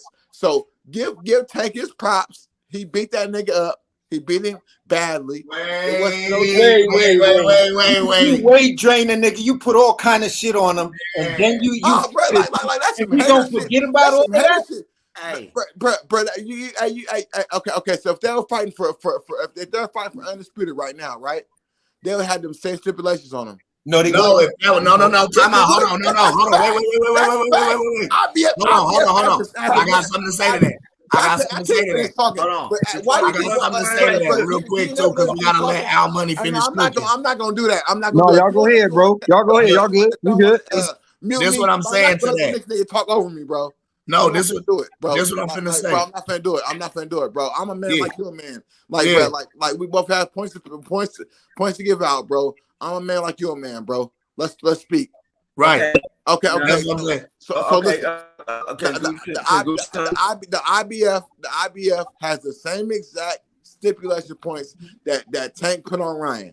So let's not do that. Well, if that was the case, then why the fuck didn't he just fight Ryan at 1 pound less at 135 and put his WBA regular belt on the line?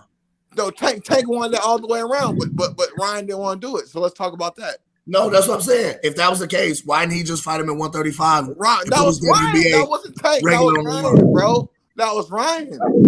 Ryan said put the weight in. That was Ryan. Ryan set the weight. Bro, Ryan said he didn't want to fight at 135, right? He gave him a pound, right? No, I don't remember that. Oh my God, bro. Okay. Look, okay. I'm not. The point is, right? It doesn't even matter because if they're fighting for the belt, the IBF belt, they'll be fighting for the same thing they fought for when they fought in the match. So there was no shimmy in the matter. There was no giving in, no giving out. Nigga, the fact of the matter is that it don't matter if it was for belts or not. He would have to do the readdressing clause just like he did, and so that and his own camp said that he don't blow up 10 pounds past his weight anyway. So why are you even talking about that? I don't understand. But the fact is he could blow up more. He can blow up more than that after his second weigh-in. Early in the morning, at 8 o'clock in the morning, he could have blew up to a. No, he put a third one on him, homie, for the afternoon. They put another. You lying? No, you fucking lying. You fucking lying. Look at the reports, man. Look at the reports. Man, look at you lying, bro. Okay, like, stop, bruh.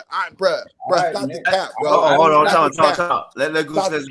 Hey, check this out. Before we get back through this, what I'm gonna do is go through the real quick. I got some cats in the chat I want to shout out to. I've been wanting to, but I got to come in cooking this. So now I'm gonna shout out the chat. I'm gonna let everybody get their thoughts together because I'm gonna go back to. We're gonna get back to shit because I got some shit I gotta say. But shout out to my guy, Marty King Boxing. One love to you, my guy. He said he been taking pictures like he going to jail. He acting like a champion. One love to Marty King. Hey, he said he's taking pictures like he going to jail, like he got indicted. He on pre-trial. Right. Oh no! Hey, tell him I'm going to school. I'm going to school right now for criminal justice. Yeah, for exactly what he needs. Tell him to call me on my own. Hit me on the back channel, man. I got you, dog. Yeah. He got on pre-trial. You heard me? One love my guy legal work. Yeah, one love my South Carolinian, man. I love to you. How it is down there, fam. AC in chat. AC ready to cook. I see you, fam, on here. Young Sugar J. Who else I got in the chat? Bill's Book. Yeah, I see. Al Moolah was in the chat. I see you in the panel now. One love, though. Yep. I'm gonna jump off, Gooch. My baby just woke up, man. I appreciate y'all letting me on. Y'all know it's love, man. You get a chance to come back through. Hey, yo, tell your baby my bad. I was up here yelling in the mic, man. So oh no, it's all good, man. Peace and love, fellas. One love, y'all money. Hey, AC, you know, usually when we get on here, me and you is usually good. No, I don't take it. Yo, listen, here's the way we get down in Brooklyn when we chop it up, man. It may sit from a person on the outside may look nigga, so and like, then think that these two guys about to fight, but ain't nobody. That's the furthest thing. It's just if you want to get chippy and I say get the fuck out of here, I'm not meaning it in that sense. Like you know the difference when I'm really talking to a dude. I'm gonna say it's not personal. Yeah, it's just the passion coming out. It's the passion. I'm hearing what I'm hearing, and I agree with y'all, but I'm getting frustrated at the fact that no matter where I look at online, man, everybody talking saying crazy shit about this dude. And I'm like, no, AC, bro. Like I seen up to the build up to the fight and everything like that, bro. And it seemed like you never want Tank to be to have that spot, bro. That's what it seemed like to me, bro. I can go back to different channels you've been on and everything, bro. Like, I'm gonna keep it real because I don't respect him. Okay, I simply do not respect you in the ring, and I don't respect you out of the ring. No, hold on, wait. Let's stop for a second, because out of the ring, I can agree with you 100%. Out of the ring, I agree with you, but in the ring, that man, I can't respect him in the ring because at the end of the day, before you fought this guy and Ryan Garcia, which he was at 140, and you begging for him to come down because of the name. I have to say, in boxing, he didn't beg for shit. Who is the bigger name to beat, Ryan Garcia or Shakur Stevenson? Shakur Stevenson came up and was sitting idle for a minute at 135. No, Ryan Garcia was the but you decided to fight a Hector Garcia. You decided to fight that big ass Muhammad Ali nigga, and now you fighting Ryan Garcia. So where do I, as a fan, AC, facts are not with you right now because Ryan Garcia was the bigger than the fight for the money. Okay, we talking money. I'm talking boxing. Hold on. And I was in the chat, and y'all just really went back to open panel. Let me finish the chat, fellas. Nah, bro. We eat it right now. Come on, man. We eat it right now. I'm gonna let y'all get. I gotta get into my chat real quick, fellas, and then I got y'all. My sis Monique Moore, one love to you, man. Fresh Press 402, one love to you, my guy. He said, "Yo, Fresh Press is in the house." What's up, Fresh? Big J is in the house. He said that he said, "What about Triple G and Canelo?" That's when we was cooking on that about the face. Okay. Mr. Warren been trying to get through. Bruce Gas boxing, Bruce Gas boxing, jazz. Some more one love to you, my guy. Thanks for coming through, OG. My baby, my guy B Millie's in the house. You know what I'm saying? If you gonna, I know you're gonna slide. I know you just laughing at us, right? I can hear B-Mac right now laughing at us. Q Brown, what's one love to you, man? One love to you. Thank you for sliding through, my guy Q. Man, who else, man? Who else? D-Dub. This is who I was waiting to get at. He made D-Dub, I hope you still in here, bro. This nigga told me to stop worrying about EJ weight. He never misses weight to Dewey. He gonna clobber the duck once he catch him. So I can't wait, D-Dub. I dropped the link. I hope we gonna cook on that in a minute too, bro. So I'm getting back to that. I'm getting back to you, bro. Aerosexuals. So I got a question. I got a question for AC. AC, would you consider yourself? Me and AC was cooking right now. Go ahead. I'll get back to you. I mean, but we all on the panel, bro. I mean, I've been quiet, so I just have a question. Hey, Mr. Warren, fuck your question. They cooking. Look, fuck your question. They cooking. Look, that's what he said. Go ahead, Mr. Warren. Go ahead, Warren.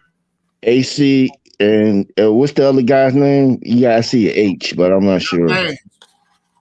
Okay. Are you guys do you consider yourself hardcore fans? I'm a hardcore fan, definitely. Yes, sir. Okay. So I don't believe if you're coming from a hardcore perspective, you guys are right. You're correct.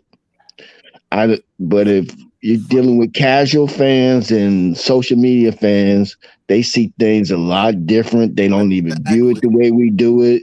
And they're targeting, that's their market, and that's who they targeting. They can give two shits about how we think, how we feel about it. Nevertheless, I agree with AC. To me, Tank Davis he's not the face of boxing, because I consider you fighting for a title would be one of those criterias to meet, as well as. But that's casual though, bro. Like we talking as a sport in the whole, and I agree with AC on that, bro. Like I agree, but what I'm saying is though that the man, you have to understand that this man got so much criticism about not finding the best versus the best, and then they found somebody that was the great Mexican hope, not the white hope, the great Mexican. Damn. And they propped it up. They propped it up like he was the greatest thing since sliced bread, and he got embarrassed out there, bro. And I'm not saying Tank shouldn't fight Haney or nobody else like that, but I'm saying give Vince flowers while they do, bro. Like, oh no, I mean he went in there and did what he was supposed to do. Here's my point to you, Ryan Garcia, right? Do you have him in your top 5 at 135 or 140? That nigga wasn't even on our top 10, but go ahead. Okay, so for hardcore fans, we already know the deal. Casual fans, they don't even see that. All they want to do is see a motherfucker get knocked out, bro. Hey, but can we agree this is prize fighting? Huh? Do we agree that this is prize fighting? Yes, it is prize fighting, and the prize is the belts. No, that's not the prize, bro. Yeah, And the the prize money. is Hold the on, hold on, belts. You fight for the belts, not the money. I was You Belts in fight the to become purse. champion, Can I not to finish? become rich. Bro? Come on, AC. Can I speak, bro? Go ahead. Okay, this is prize fighting, right? He can move up and fight whoever he wants to at 140 and probably clear out the division. But the fact of the matter is, Ryan Garcia had the prize behind him. And so the prize meaning El Moolah, if he's in the chat, that means money. You know what I'm saying? And so he got that money behind him now. And so you can be upset all you want to be, and we can do semantics up and down the road. But the fact of the matter is that if you sell a million buys in this climate of boxing, bro, that says something to you. That says something about you. And so he getting that dough. We got to respect what he getting. You know what I'm saying? Like, and do I think that he should be fighting Haney and Shakur? Yes, I do. And he better fight him, or I'm not gonna respect him. If he don't fight them within the next 5 fights, I'm not fucking with Tank no more. What I'm saying, fighting them dudes. Huh? He didn't call either one of them out now. Hold on, you're wrong about that because he had an interview and they said that's who you want to fight, Tank. You remember that same interview where he said, yeah, they've been talking. Tell them dudes to send me a contract. Then said, wait a minute, they can't send me a contract. I'll send them a contract. Bro, you talking about before the fight? That's before the fight. After the fight, he said the dude said, Tank said, I don't want to shoot their names out because I don't want to give them no clout. But then the interviewer said, oh, I'm gonna name some names, and then you tell me yes or no. He said Teofimo. Nah, not really, because I don't. But then he said Shakur and Haney, and Shakur and Haney was people he got on his hit list, right? Do I gotta go back and bring it to and put it inside the chat? No, I'm not saying no. If that's what he said, let's see. Let's see. No, that's what at the end of the day, it could be one of those mall situations where he talking about, yeah, me and Demetrius Andrade was on the phone for an hour, but you and Demetrius Andrade don't make the fight. Al makes that fight, bro. Okay, so even in saying that, Tank can only fight who he can fight. Okay, my prediction is he's not going to fight those two guys. Why? Well, bro, because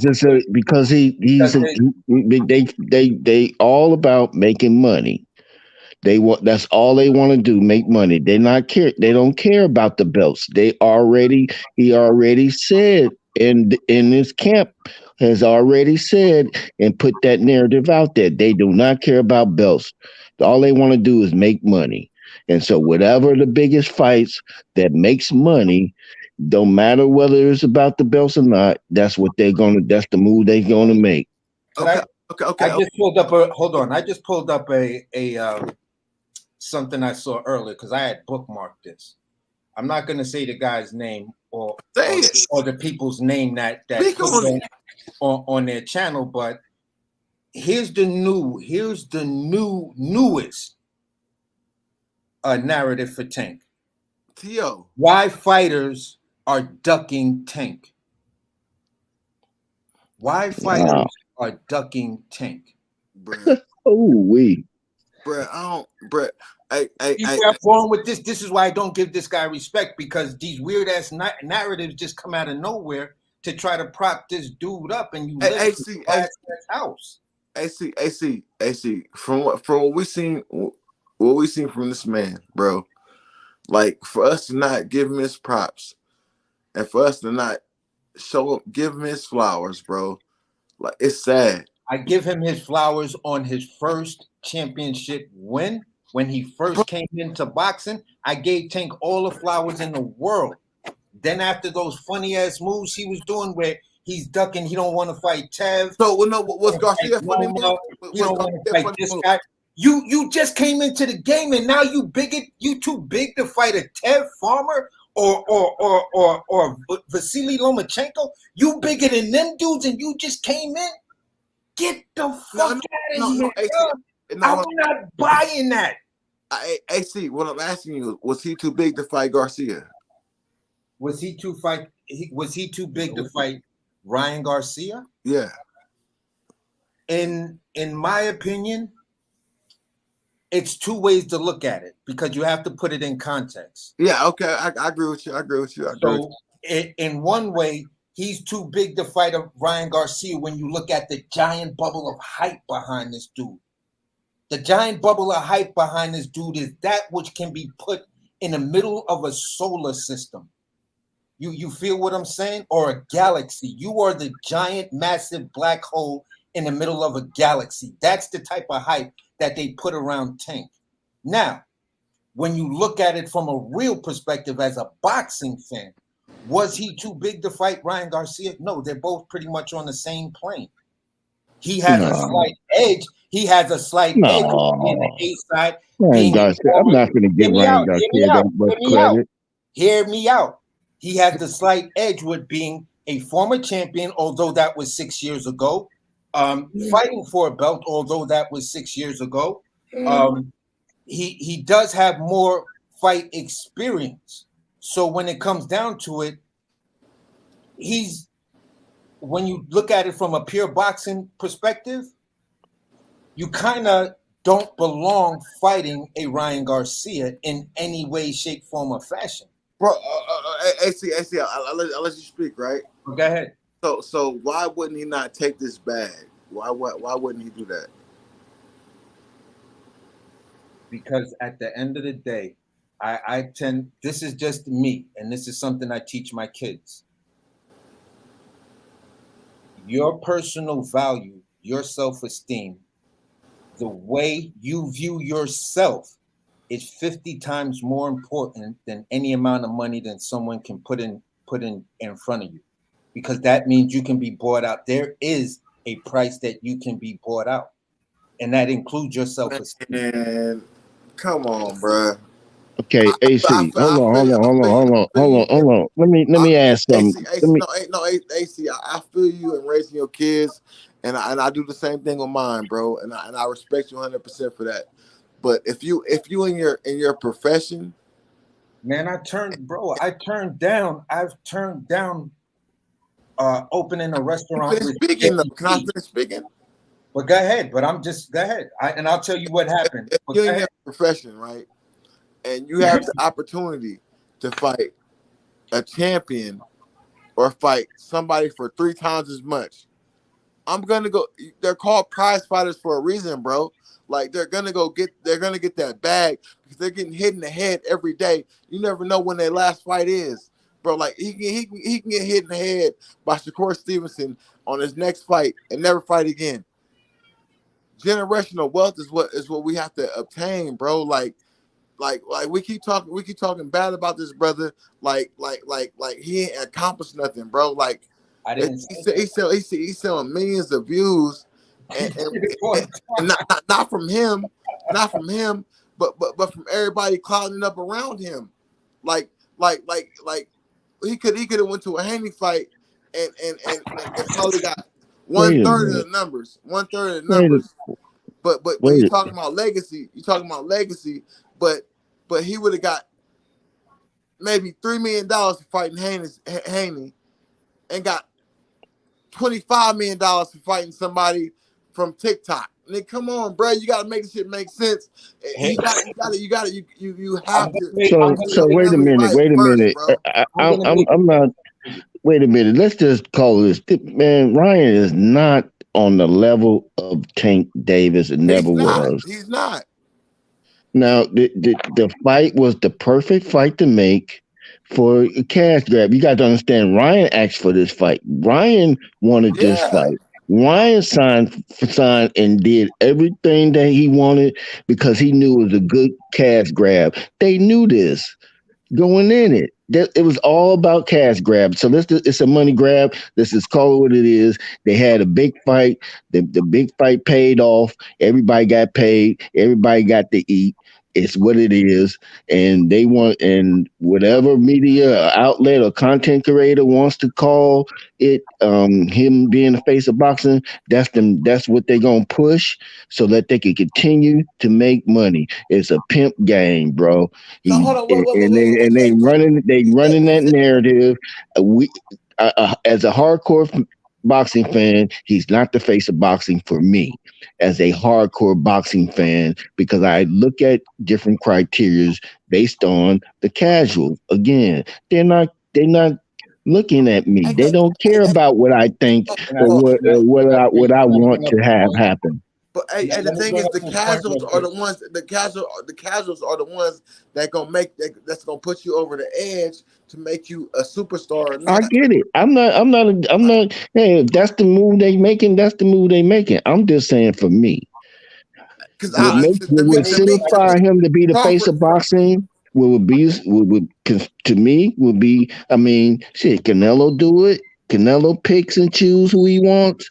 So I guess he has the right to do the same thing. So I can't knock it because Canelo does the same thing right now. Hold on, wait a minute. Let's take a step. Let's rewind, nigga. Because if he don't fight for a title, Haney or Shakur next, I'm not fucking with it.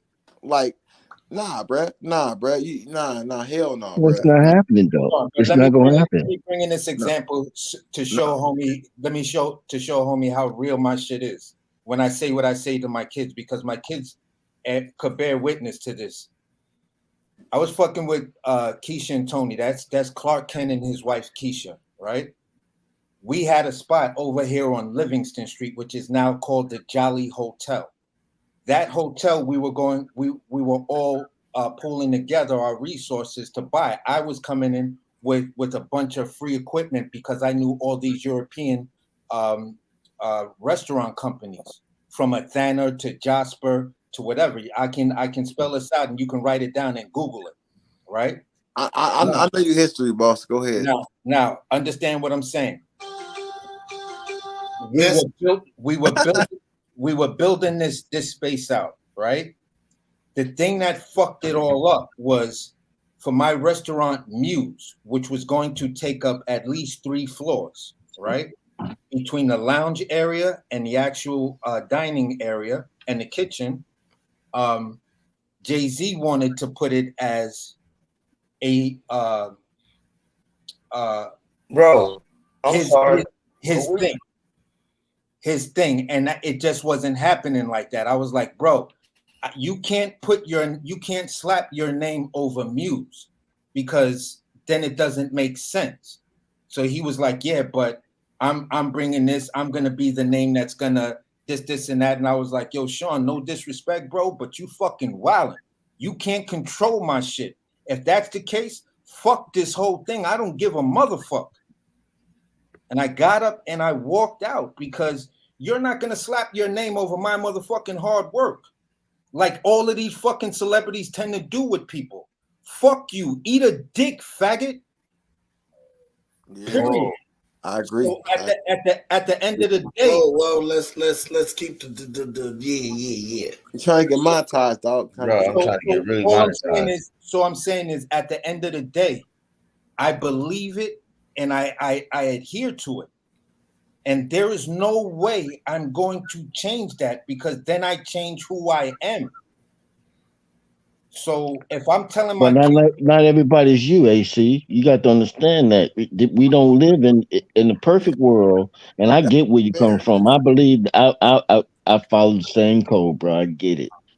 But not everybody grew up that way. You gotta understand. That's Wait why a you minute. got so many fuckboys. Can't say, hold on. Let me give you a little background. Let me put a little content around Tank Davis. Tank Davis been fighting since he was around 8, 9 years old.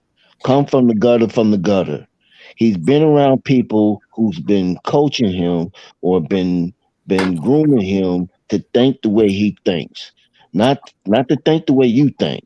8 And years so old. that and so All he knows and what he knows is he already made it clear that he don't even ask for the fights. He just get what they give him. He's in that he's and that's what he's been doing, and that's what he continues to do, and he's gonna continue to do that And that's as that long as he making money. in As boxing, long as right? he making money, he can. They already said that they don't care about the belts, man. That right there tells me everything about his ambition to be great. It doesn't matter to him. He wants at the end of the day, he wants to be rich. That's all he wants to be. He's not concerned about being a Hey, champion. can I ask you a question real quick? Would you rather be in the Hall of Fame or have hundreds of millions of dollars? If I'm in the Hall of Fame, I'm gonna get hundreds of millions of dollars. That's not true. That's not true. I can name 5 fighters right now that don't have hundreds of million dollars in the Hall of Fame. And I can tell you this. There are fighters that will never make the Hall of Fame that don't have hundreds of millions of dollars. So it doesn't matter. The money doesn't matter. What matters is if a person can talk about you, if you become immortal. Money doesn't last forever, but immortality is actually forever, because the Hall of Fame is a record. You go in that record when you die. So are you telling me out your mouth that you would rather be in the Hall of Fame than set your family up with generational wealth? Are you telling me my family's going to be set up with generational wealth because of what I did to get in the Hall of Fame? That's the difference you're not understanding. No. What I'm saying is there's people in the Hall of Fame that don't have generational wealth. That have put the. Did you not see? Crawford has generational wealth, and he's going into the Hall of Fame. No. Crawford's different. I'm talking about Julian Jackson. Nigga, he don't have no generational wealth, but he's in the Hall of Fame. So his kids ain't got no money. Julian Jackson is not Terence Crawford. Jackson. But he's in the Hall of Fame though, bro. You're not, bro. Stop sidestepping me, bro. I'm not sidestepping you. I'm telling you the facts. Julian Jackson don't have no money, but he's in the Hall of Fame. Because understand this, to get paid $100,000 or get paid $50,000 or to get paid $1 million or $2 million, you get that money, and then it's what you, the individual, do with it after that. If you're not smart enough to make investments, then you're going to be fucking broke. Okay. No. Can't say out like that, bro. Because y'all messed my panel up for a second because I ain't cooked on Errol Spence yet. Okay, damn it. That was the topic. We were supposed to guess his weight and all that. But he weighed more than Darrell. He weighed more than Darrell. He weighed more than the nigga behind. He weighed more than the guy behind him in a thumbnail picture. And that dude fights at 168. That looks like he fucking 200 pounds. Tell him, hey, AC. You know we mostly be on the same. We mostly on the same page. Tell him, AC. Yeah, that nigga. Yo, I could easily turn the back flame off and turn the front flame on, bro. So if you want to cook on fat ass Errol, have that nigga looking like a light heavyweight or a heavyweight, then because I today I've been waiting to make this announcement. I'm gonna tell you like this. I want to see the fight happening. And if anybody can be is watching, and it can Terence, I have to say the what's name, man. Let's move on. I'm tired. Yeah. After seeing that shit, because to me it's supposed to be announced in June.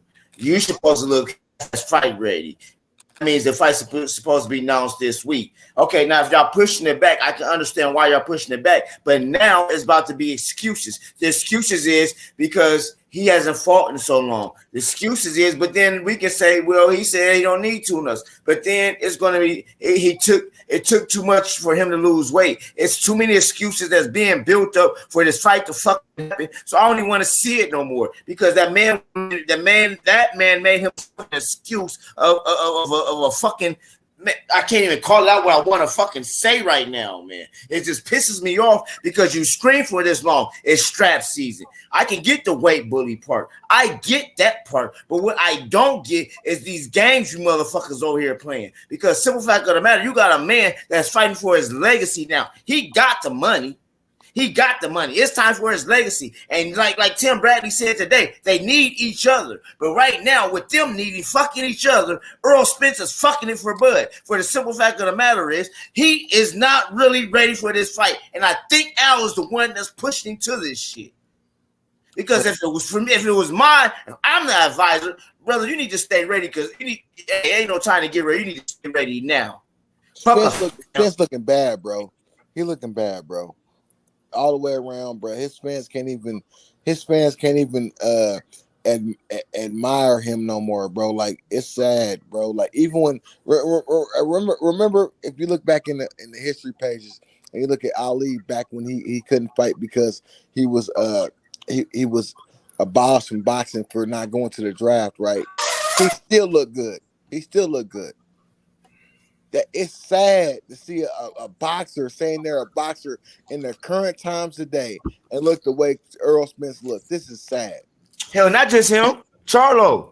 Look at the fucking Derek. What the fuck you doing over there? You got two fat fucking fighters, man. You spend all your time fucking thinking about Anthony Joshua and he's looking pathetic. What the fuck on with this shit, man? They all drinking, buddy. They ain't understanding. They got me a little pissed off. I was waiting. But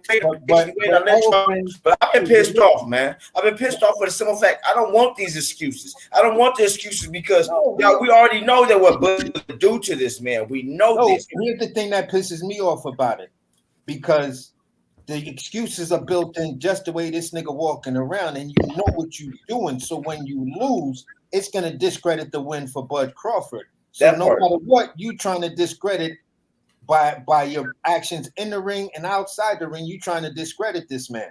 So here's what I'm saying.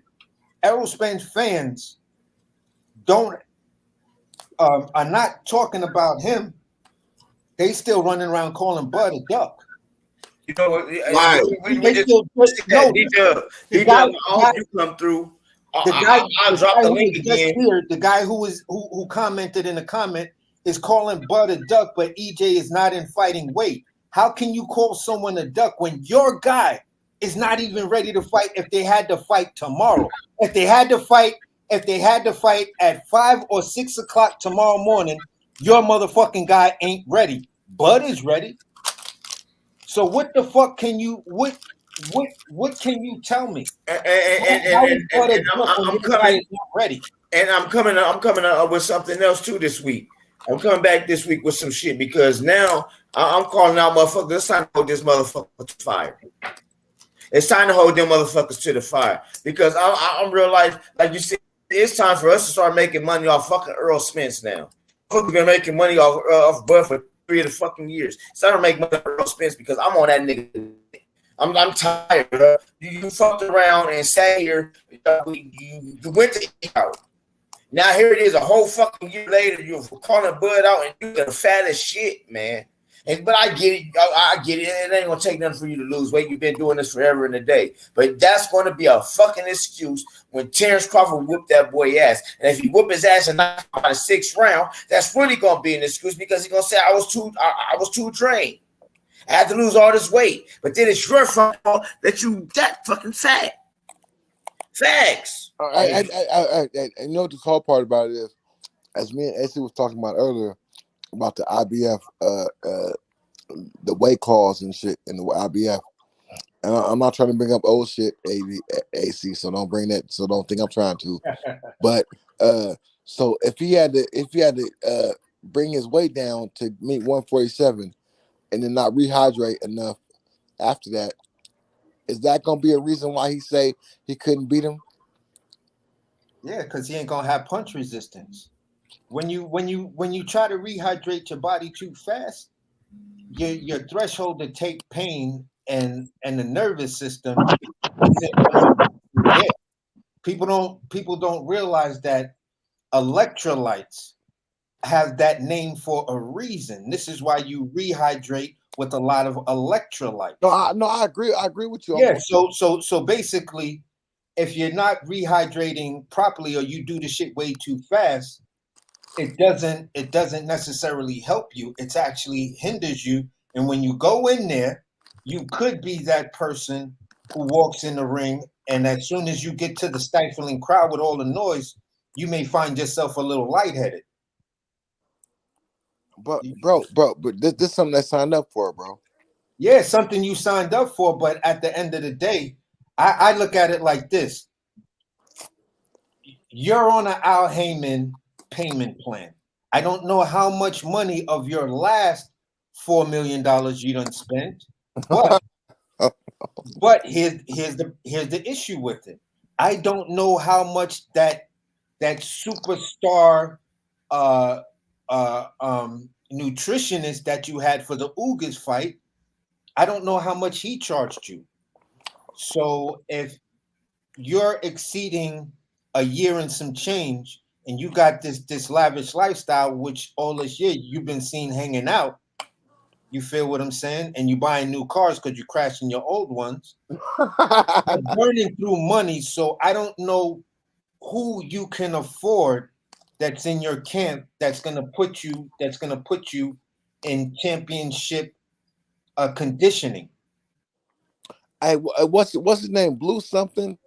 Blue. What's his name? He had him right though for You talking about Blu-ray?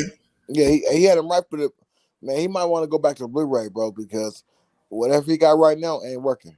But Blu-ray was fucking with Bud on the last one. They wasn't fucking with him when this fight was supposed to happen back in November. Blu-ray was in the gym with Bud, and people were trying to clown him like, "Oh, you got Blu-ray? That shit ain't gonna help you win." He was a damn liar. Hey, that's the thing with boxers, man. I don't understand is that they don't that like repetition, all that shit matters in boxing. If you keep your hands down when somebody throws a hook or a check, nigga, like that shit matters, bro. Like, and somebody can help you to stop doing that. I'm trying to get that person to stop me help doing that. Yeah, but here's the thing. Today on YouTube, they showed the Amir Khan and Bud fight, right? Yep. Now, if you go back and you look at Errol Spence versus Sean Porter and Errol Spence versus Ugas, right? And you look at just the Amir Khan versus Bud Crawford fight, right? You'll see Amir Khan was doing some slick shit at times that was making Bud miss. You feel? Now, I'm not talking about the first round knockdown.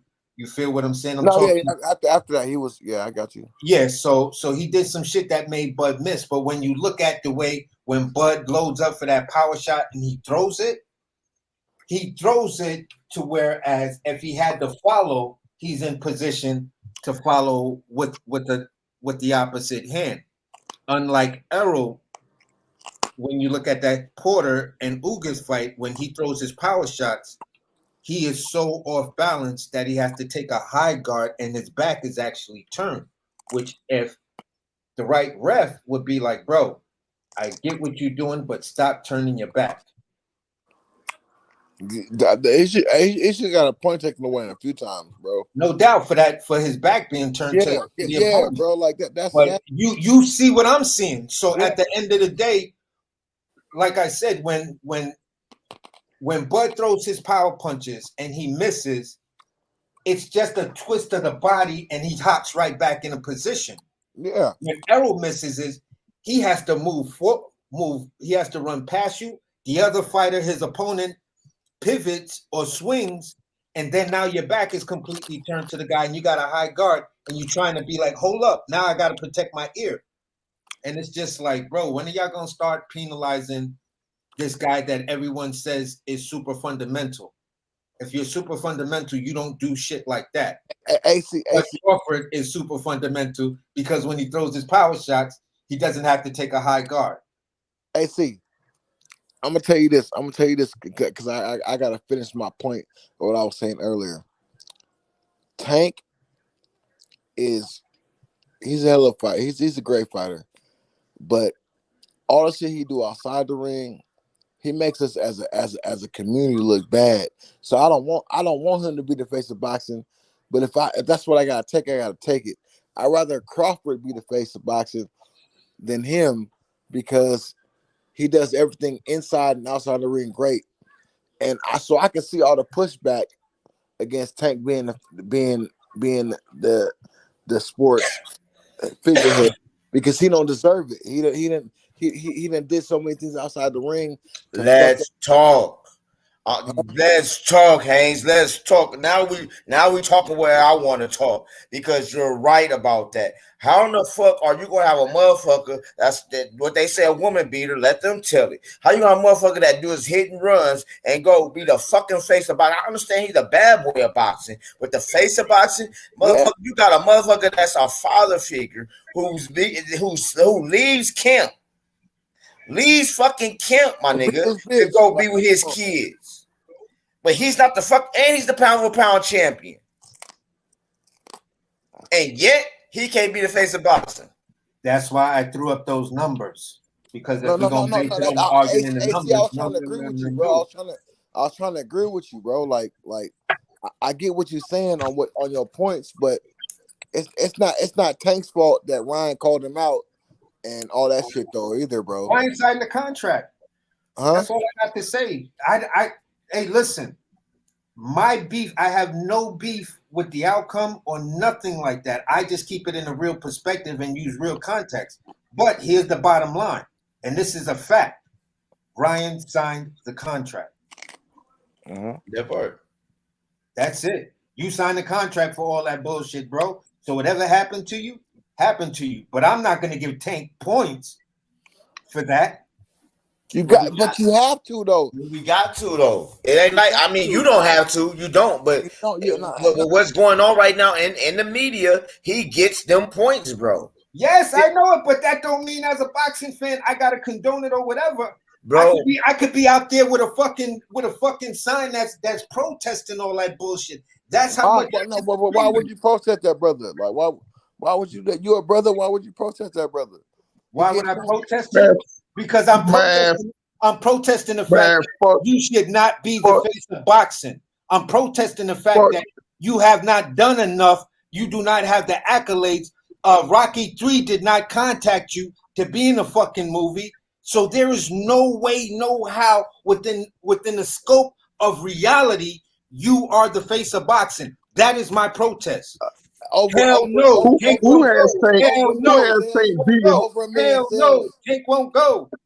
Over a million sales, bro. That say something, bro. Come on, my guy. Like we can't be oblivious to what happened. Like he sold. Can I speak for a minute? Right now, bro. Go ahead, Mr. Golden. Can I speak for a minute? Go ahead. How y'all gentlemen doing? First of all, we're great. Bless. I'm blessed. Everybody, I want to love all y'all. I got first thing first. Fuck Ryan. Fuck Tank. They called me a Godfather piece of fuck both of them. Well, damn. Now, the next question I got to ask: who has Tank really beaten to become a face of boxing? It's okay. In America, I got a face. I'm not sure what y'all why y'all think it's about who he fights. It's not about who he fights. Hold on, but check this out. Like everybody giving Tank. Hold on, Mr. Warren. Everybody giving Tank credit for all them pay-per-view numbers. Bullshit. Okay, man. Ryan Garcia. No, that's not Tank. Ryan Garcia sold that fucking fight. Let's keep it a buck. Wait. Ryan Garcia sold that fight. He has 9 million followers. Tank has 5. Nigga, so let's stop that. Come on, let's stop that. Listen, everybody talk about Tank does Tank that. Come on, man. It's all who your dance partner is. Okay? It's your dance partner. We'll say that. Who sold the fight? Hold on. Who made the fight? Who made the fight? Ryan Garcia made the fight. Fuck no. Okay, Right? How? yeah, How? let's get him out of credit. Ryan Garcia made the fight. Like I said, like I said he earlier. helped make the fight. I agree with you. If he helped make Ryan Garcia, listen. Like I said Okay, earlier. I heard somebody say just a minute ago about a Tank. No, sit down. I lost my train of thought just that quick.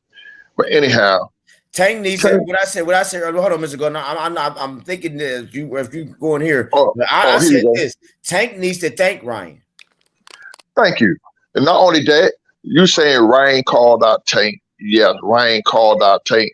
Ryan made this fucking fight. Okay. Yes, Tank answered the call to Ryan. Because you know why he answered the call to Ryan? He knew he can beat Ryan. Okay. He knew he can beat Ryan. Yep. That's why he took that fight. Shakur Stevenson calling his ass out. Devin Haney calling his ass out. Lomachenko calling his ass out. Did he answer the call to any one of the boys there? No. Any fighter that is a threat to Tank is not going to fight them boys now. Bro, I think a little different, but it's prize fighting, bro. It's prize. But listen, come on, cuz, let's keep it buck, man. You want to be the face of boxing?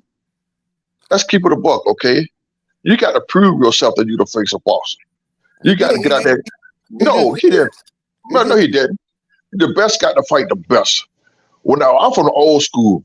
You wanna call a motherfucker out? Who's the best then? Who's the best in OG? Right now, who the best is right now? Nobody the best right now. To me, crazy. Nobody. Cause you know why? Cause you know why? Shakur. No. Whenever my favorite in lightweight is Shakur, but no, Shakur is not the face of the boss yet. Shakur haven't really been proven yet. How? Listen, no. See, that's okay. I get what you're saying, but he has the potential. He's a silver. He has potential. He's a silver medalist. That's the Olympics. We talk about the pros, okay? No. I'm saying he has the background set up to be the perfect. Right. He have the accolade to become the face of boxing, but right now he haven't been tested yet. Okay. Tank haven't been tested yet. What? Bro, that's what I'm saying, bro. Listen, cuz, listen. I'm tired of Hear me out. No, hold on, wait a second. I'm tired of people acting like these motherfuckers ain't elite fighters, and they. I'm not saying they're not elite fighters. I'm not saying they're elite fighters. I'm not saying. Okay, in that case, listen. I love Bud. You feel what I'm saying? To me, Bud is one of the best fighters we got now. He is the best. What you mean? Okay, Bud is listen. Listen to what I'm saying. Bud is the best. Yes, sir. Okay, I give him that credit. But you feel what I'm saying? But what? Okay. What? And what? You tread lightly with this one. Can I finish? No, yeah. You can't tread lightly with this one. Calm down. Say also or something. You can't say but. Well, listen. Okay. And yes, Bud is a 3-division champion. You feel what I'm saying? Bud should be the number 1 pound for pound. You feel what I'm saying? He is. But the thing is, I want Bud to. I want everybody to quit being some pussies and fight the man. Okay, no. See, that's they're being pussies. I see what you're about to go with that. I see what you're about to go with that. Because you know where I'm going with that. Hold on, Mr. Gooch. Okay, now I sit back, I listen to y'all, let y'all rock now. I ain't gonna be on that long now. You already know how I am, bro. Don't do that one. Where Cam at? Where the hell Cam at? Where Cam at? Cam out of quiet. Where he at? Oh, Cam. Cam's still here. Yeah, he's still here. Mr. Cam. Yes, sir. That one ain't had a number you got today. Oh yeah. That was nice. But we gotta get back to cooking. Okay.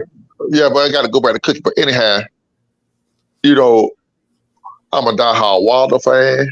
I'm a diehard Bud fan. You feel what I'm saying? Oh, I don't like that. Now you about to get Bud beat, nigga. Stop being a Crawford fan. No, man, I love Bud, man. I sit up here every day, go back and watch Bud fights, and just look at the man's skills that he had, the skill set that he had. Yeah, because you can't do that with Deontay.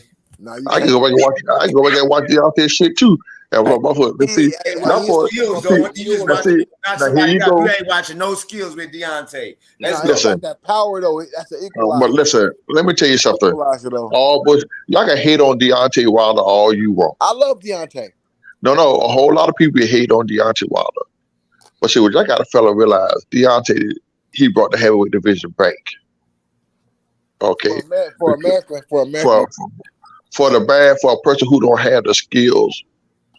Let me tell you something. When Joker watch boxing, you know what they really look for boxing for? They said nigga get knocked the fuck out.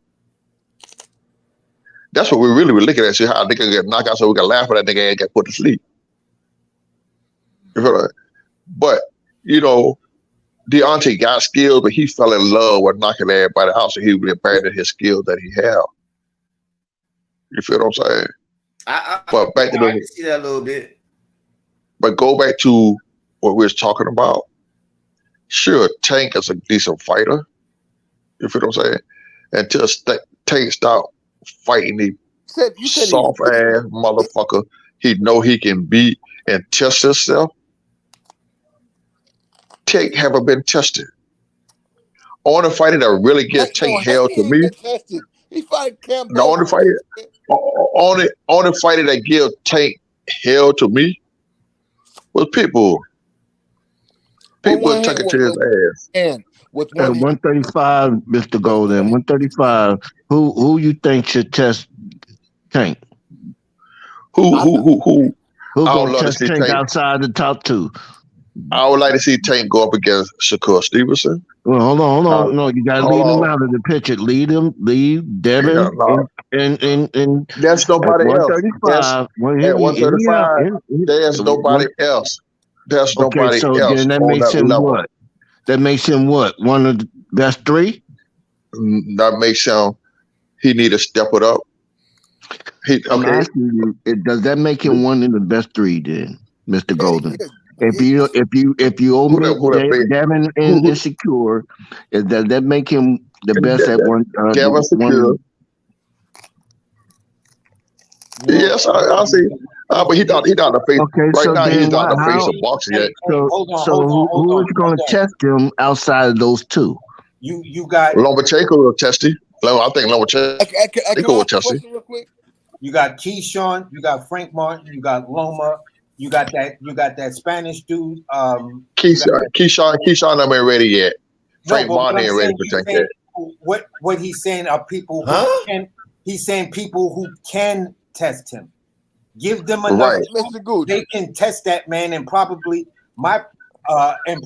beat him because he doesn't. All the two I see beating. All the three people I think would give him hell right now would be Devin Haney. Even though I like Loma, I think Loma will give him hell. Outside of this, I think he beat Keyshawn Davis, but Keyshawn Davis outside of this, I believe he beats Keyshawn Davis, but Keyshawn Davis embarrasses the shit out of Tank Davis if they ever got in the ring right now. I like to get Keyshawn a couple more fights under his belt. Let him get a little bit more experience. I just asked who would test him. I didn't say who would win. I'm not worried about whether win or lose. I'm just saying outside of Shakur and Devin. Keyshawn Loma, the Puerto Rican dude. The Puerto Rican. Damn, I'm brain farting right now. You gotta put Pitbull in there somewhere. Nowhere. No. Well, that wasn't a test for him. That wasn't a test for him. No. Well, one hand. Oh, Pitbull beat his ass. One hand. So that remains to be seen. Then it's going to be a rematch. On one hand. It's going to be a rematch, and then we get to see if that was something a fluke. No, why is he, Mr. Warren? I'll give you that. I'll give you Pitbull Cruz because to a certain degree you do have a strong arguable point. The fact that the man broke his hand, so you couldn't see. He didn't break his goddamn hand. That was a cop out. He was getting his ass whooped. Well, stop that bullshit. Why'd he win then? Why'd he win? They get up fighting that nigga. They get up fighting to him. You a lie, bro. Come on, bro. Don't do They that. get up right his ass. Don't do I that, keep bro. it a Come ball. on. Yeah. He boxed that fight. He wasn't trying to knock out. He was boxing that He fight, tried. Mr. Pitbull Golden. took it to his ass. He Come I'm gonna on. ask you a Come question. on, bro. Okay. Now listen, I'm gonna ask you a did question. exhibit. He I'm, did okay, I'm exhibit. gonna ask you a question. Hold on. Haynes Legacy. You saw I just gave him his props. I said he beats one of my favorite young prospect, which is Keyshawn Davis. He's my favorite new fighter, and I said Who? You said Tank beats Keyshawn? Yeah, if they had to fight right now. Oh hell no! Yeah. You tripping, bro? Huh? No, take a beating. Take a beating. No, I think no, Keyshawn takes him right now. no. And I would say no because Tank has not yet fought a fighter as slick as them guys. And that's why that's what y'all feel to realize. Who is slick as Keyshawn that Tank has fought? No, nobody. And that's my. He's not gonna fight right He's now. not gonna fight none of them boys, man. Right now, Listen. Keyshawn Davis exposes the shit out of Tank Davis, but I do believe that Tank Davis will win that fight. Hell no. Answer a question for me. Hell no. You know why I say hell no? Only how Tank will win is by knocking Keyshawn out. And I don't see that. Exactly. Listen. Yeah, can somebody answer a question Keyshawn for got a me? boxing IQ out of this world, bro. To be a youngin. What? Because Can somebody answer a question for me? Leave out the top rank. So leave out the top rank fighters. Leave out the top rank fighters because you know that's not happening. Who can test Tank Davis outside of Frank Martin? Okay, all right. So we're looking at Frank Martin testing. So if that's the test that we'll look at. We're not gonna look at Pitbull Cruz as a I'll tell you who test. I'll tell you who would knock his ass, who I think will beat him. I'm not talking about beat him. I'm just saying test him. No, test him and beat him. Oh, okay. Who? Go ahead with it. My youngin. Who? Our youngin. And all right, Gooch. Nah, Sugar J strictly heavyweight, bro. He can't drop down like that, bro. We kill Sugar J if he drop down that bad, man. We'd kill him. We'd kill Sugar J. Sugar J gotta stay where he at. We'd kill him. Sugar J will look like one of them Bugs Bunny cartoons of Frank Sinatra and shit. Okay, listen. This ain't Tank the face of boxing, right? That's what they're trying to say. This is what I'm saying. Okay. I think this is what Answer a question for me. Boxing, yeah. Answer a question for me. He the face of boxing, right? No. He done made all this in here. Why is he going back to a rematch Pitbull now? Bro, You going because backwards. it's PBC, You are going man. backwards. You are going backwards. Because Mr. Gold, did you hear what I said earlier? Mr. Gold, did you hear what I said earlier? No, I was too busy. This is why Pitbull Cruz they can't keep splitting their money up, bro. They just split their money with DAZN. They got to get an in-house fight with Tank this year. That's going to make money. Listen, that fight ain't gonna make no damn money. It's going to make money now. Yeah, it is, bro. Now with Floyd, now with Tank got, he's getting the Floyd curse. Everybody want to see Tank get knocked out now. Yep. Okay. Now everybody feeling Pitbull Cruz, where everybody feeling Pitbull Cruz whooped his ass. Hey, Gooch, lay at the hands. That wasn't a Mayorga. See, the only reason why Floyd rematched Mayorga because I didn't say that was a Mayorga. I didn't say that was a Mayorga. But that's the blueprint they're trying to follow. That's what they're gonna try to market it as this fighter that gave him one of his toughest fights, but he persevered. So will he? Pitbull Cruz, but you gotta understand, a lot of people had Pitbull Cruz winning, bro. No, bro. A lot of casual fans, a lot of winning. No. You mean to tell me that's not Mayorga? I'm not going to say a lot of casual fans had believed that he could beat Tank. That's what they're saying. Okay. That's Mayorga 2. That's Mayweather Mayorga 1 and 2. That's all. Okay. So what? So what I'm saying? Okay, what I'm saying is they need money right now. Yeah, and that's the perfect fight. Give us a Floyd Mayweather Mayorga too. You just making a remix. You just making a remake of a really good movie that happened before. Right. That's what you're saying. You feel what I'm but then now here's my thing for Tank, because this is the change I gotta see in Tank, bro. Right now, if you're going to be the face of boxing, you can't just accept what they give you. You got to start calling out what you want. Okay. Let me say that once again, so that I can let that marinate on y'all brains. He can't accept what they give him, meaning they're gonna give him Pitbull Cruz. No, you need to go out and say, I want Shakur, I want Devin. Really, I want Devin next because I need them built for my legacy. But Mr. Gooch, if we go with that theory, can I speak on this real fast, brother? Go ahead. Gooch, bro. So after Haney fight Loma, he got to fight who? Shakur. No, you don't. Bro, he's mandatory. Yeah. And then once again, I see what you're saying. Now, Hayes, don't get me wrong. I see what you're saying. What I'm saying is he needs to call. No. That ain't my point though. Oh, okay. Go ahead. My fault. Okay, so that means that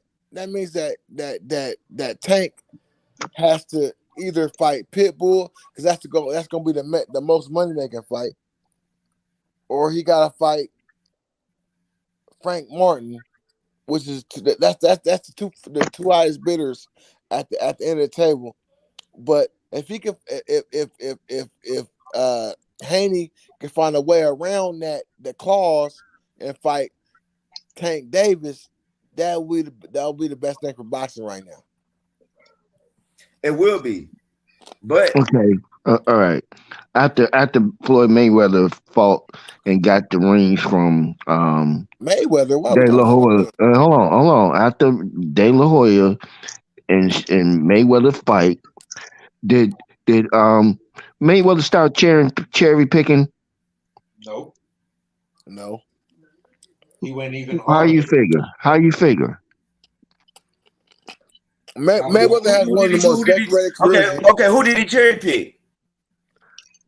Man, it's a lot of good fighters that after he fought De La Hoya, he waited, and either the expiration date on the boxer was outdated, and he fought them. He didn't fight any black fighters until they was past their career. Pacquiao won 3 championships. I was gonna say Pacquiao. That fight. He won 3 championships. Pacquiao had a couple losses, didn't he? Oh my God.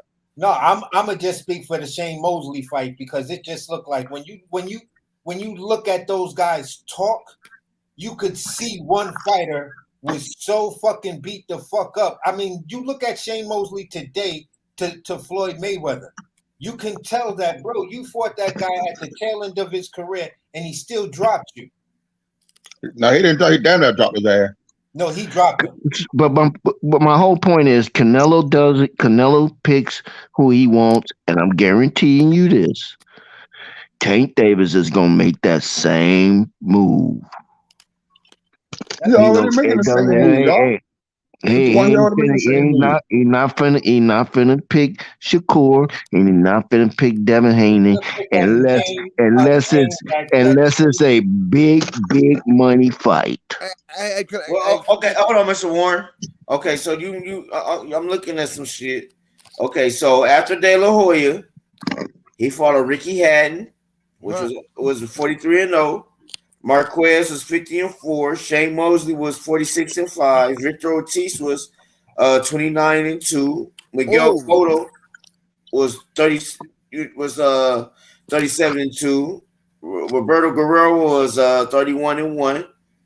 What? See, we're looking at their records, not their age. No, I'm looking at their records. That's what I'm talking about. The records, I get what you're saying with the records, and if you go by that, it looks really impressive. But if you go by the age of when he fought all of them, Floyd was older than all of them, though. Huh? Floyd was older than all of them. No, he wasn't. No, he wasn't. Who was he? He was older than Pacquiao for sure. Yeah, but that he was older than Ricky Hatton. He was older than Canelo. Well, His oldest Marlon boy. Canelo was What 19, was 20 older? years old. Come on, man. Yeah. Canelo was 19 and 20 years old, bro. So I'm saying, Hey, okay, what are we debating on this though? What are we debating on? What I'm getting, No, what I'm saying. no. My point is that he chose when after he had that fight with De La Hoya, Right. he was the face of boxing, and he got to choose who he fought when they regardless of who won the fight, regardless of who we wanted him to fight. He chose who he wanted to fight, and it's gonna be the same thing, just like Canelo's doing. It's gonna be the same thing. It's gonna be similar. I gotta give Tank you a Davis bit of is gonna go pushback on down that. that same road. But then, here's the thing, though, Mr. Warren. Here's my thing. Time, Floyd Mayweather was also #1 pound for pound and the face of boxing. Those two things right there give you that right. He never been undisputed. When was the Floyd? Tank, listen, Tank already doing the same thing Floyd doing. So Floyd said, "Fuck the belts. The belts is not important. That's the route they're running with Tank." Tank, you don't give a fuck about I'm trying to make here. Understand the point I'm trying to make. Would you rather be pound for pound #1, or a fictitious face of boxing? Oh, they finna be. Don't be surprised. Don't be surprised if you see him pound for pound next week. Don't be surprised if you see the public. You see? Don't be surprised if you start to see his name as being pound for pound. He already up in the Ring magazine. He didn't Ring magazine. Don't be surprised. Don't be surprised that you start to hear him. I won't people start saying that he's pound for pound. I won't be. I won't be. If he makes the pound for pound list, he better be #11. If he make the pound for pound list, he better be #11. They're gonna have 1 through 5, and I bet he be about 3. I bet he be about 3. What you want to bet? Hey, Mr. Gooch, can you ask me a question? So there ain't no time soon that he can fight Shakur or Devin. End of the year. No, not this year, because the fights are already lined up. They can't. He has no chance to fight either one of them. Shakur ain't got a fight lined up. Shakur ain't got no fight, bro. So you think Shakur is going to pass up after Devin beats Loma to take? No. Okay. This is where I'm gonna go with that. Logically, it should be the best. That would be a great chess move. But now we got Bob. We got to think about Bob Arum's in the middle of this. So it's going to be a Tank. I mean, not Tank. It's going to be a Devin and Shakur at the end of the year. I see that coming all day because Bob had his hands in. Tank. I'm talking about Tank fighting them.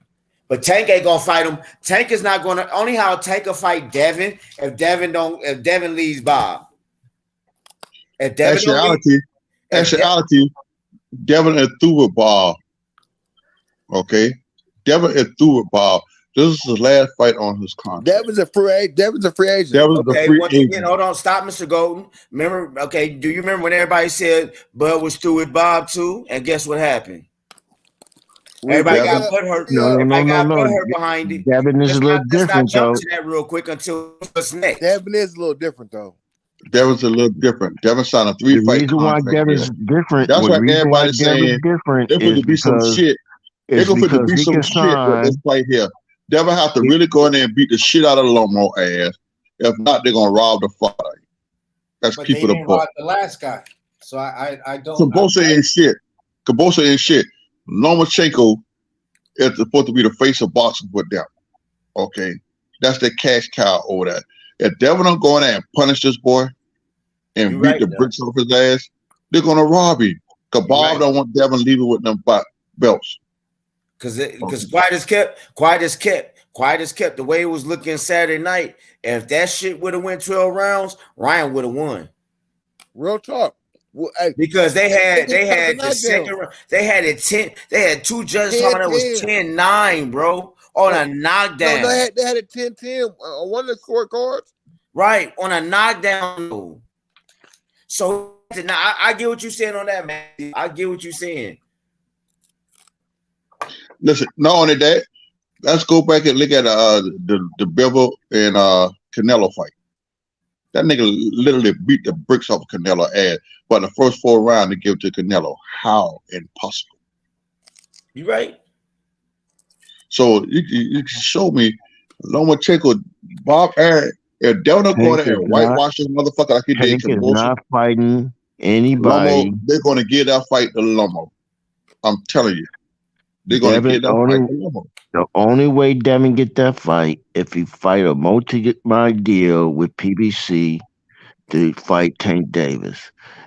If he doesn't do that, they not fighting. I'm telling you, He don't have PBC to fight. is No, no, not no, no, no. trying.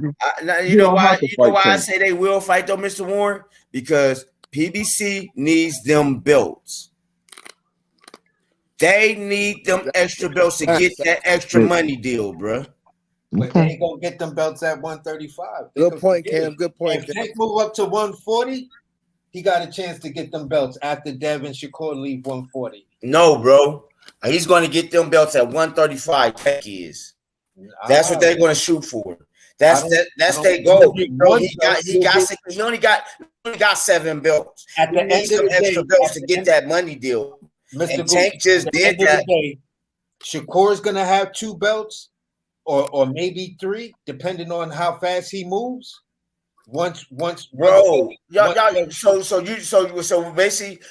basically, what we gonna do then with Bill? Are we gonna hold Bill feet to the fire? Because he said he ain't going up on 135 just as quick as everybody thought. So if he goes up to 140, now we gotta hold his feet to the fire, because then that means you're not fighting the best. Because you ain't fought no real black fighters yet either, David. Facts. Let's everybody want to keep this shit. Let's keep this shit 1,000. These niggas ain't fought real black fighters, and it's time for them to fight black fighters. Let's put this shit all on the board. But I'm gonna keep it a buck, just the same way I kept it on a buck on BMAC. If my pops could say what the fuck he want. My pops is not the motherfucker in the ring. My pops is not the one cutting weight. At the end of the day, I don't give a fuck. If my pops speak up, if your pops speak up for you, my nigga, your pops speak up for you, my nigga, I'm your pops. No, you speak to me. No. Your pops the one that came to me talking about my son's doing this, and that. I'm coming to your pops, then I will come to you. I don't know. That should get you popped. Nigga, don't step to my pops for nothing. Bro, but your pops open his mouth though, bro. Your pops is open his mouth. We grown men out here. Your pops are saying, well, look, my son is doing this, and that. So your pops is putting you in a situation that you know nothing about yet, homie. You might want to move up to 140, but your pops is out here telling everybody and all the promoters. I'm gonna know what my pops is saying. But okay, if you're gonna know that, your pops is telling other promoters, because this is my last fight deal, that I'm staying at 135 with these belts. So you gotta understand what these promoters are hearing. They're not hearing he's going up relinquishing belts. Because if a promoter, hold on, AC, hold on, let me cook. I'm cooking, y'all. I'm cooking. Let me cook this though. As a promoter, though, I don't want to start over with this guy because he has the belts right now. Mr. Gooch, all that is propaganda for the fight that's coming up. Hold on, hear me out. I'm saying his pops is saying all these things to make it more marketable for you to sell the fight that's coming up. That's all this is about. It's about Lomachenko at 135. That's marketable.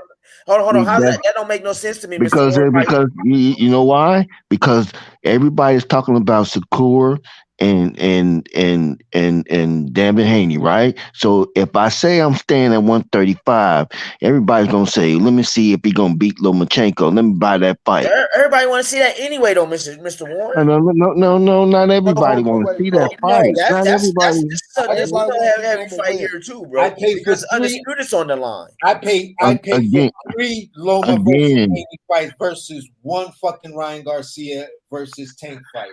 Again, before everything was going on, they was talking about moving to 140.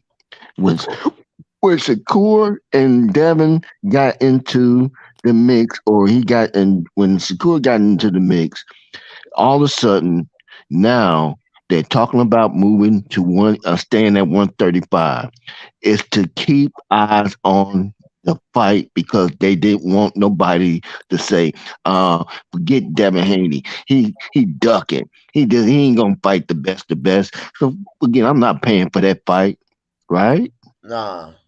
Okay. Nah. All That don't right. make sense. Okay. That don't make sense. I'm I just saying bet you that's just moved to me. It 140. don't sound right to me because this fight's already made.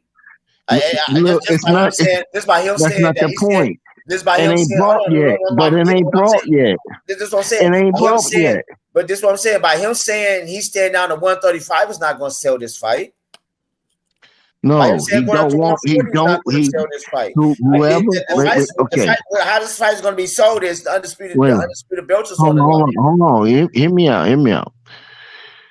Because of him saying he's going to move to 140, he didn't want anybody to not buy the fight because of him saying 140 when when everybody been pushing for the Shakur fight.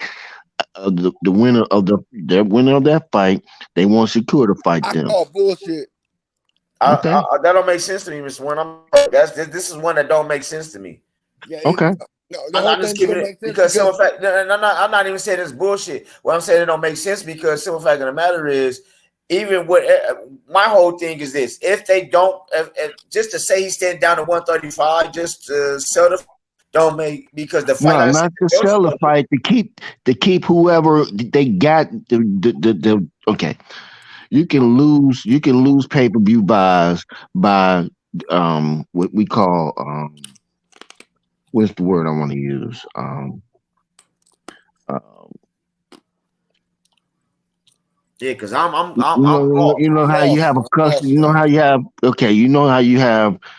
You know how you can if you put. You know how you could be a customer at a restaurant, Right. but if you start bad mouthing, you could bad mouth a restaurant and you lose customers, right? Okay. I'm not talking about we're talking about pay-per-views. We're not talking about the fight gonna get sold out because it's just that type of fight. We're trying to get the pay-per-view buys to stay or be increased with the possible casuals that may be interested in buying a fight or I see where you're pay-per-view at the going, last but minute. you just Right. But hear me out. If you go to 140, then what? Then what? I see where you're going, but it's just not.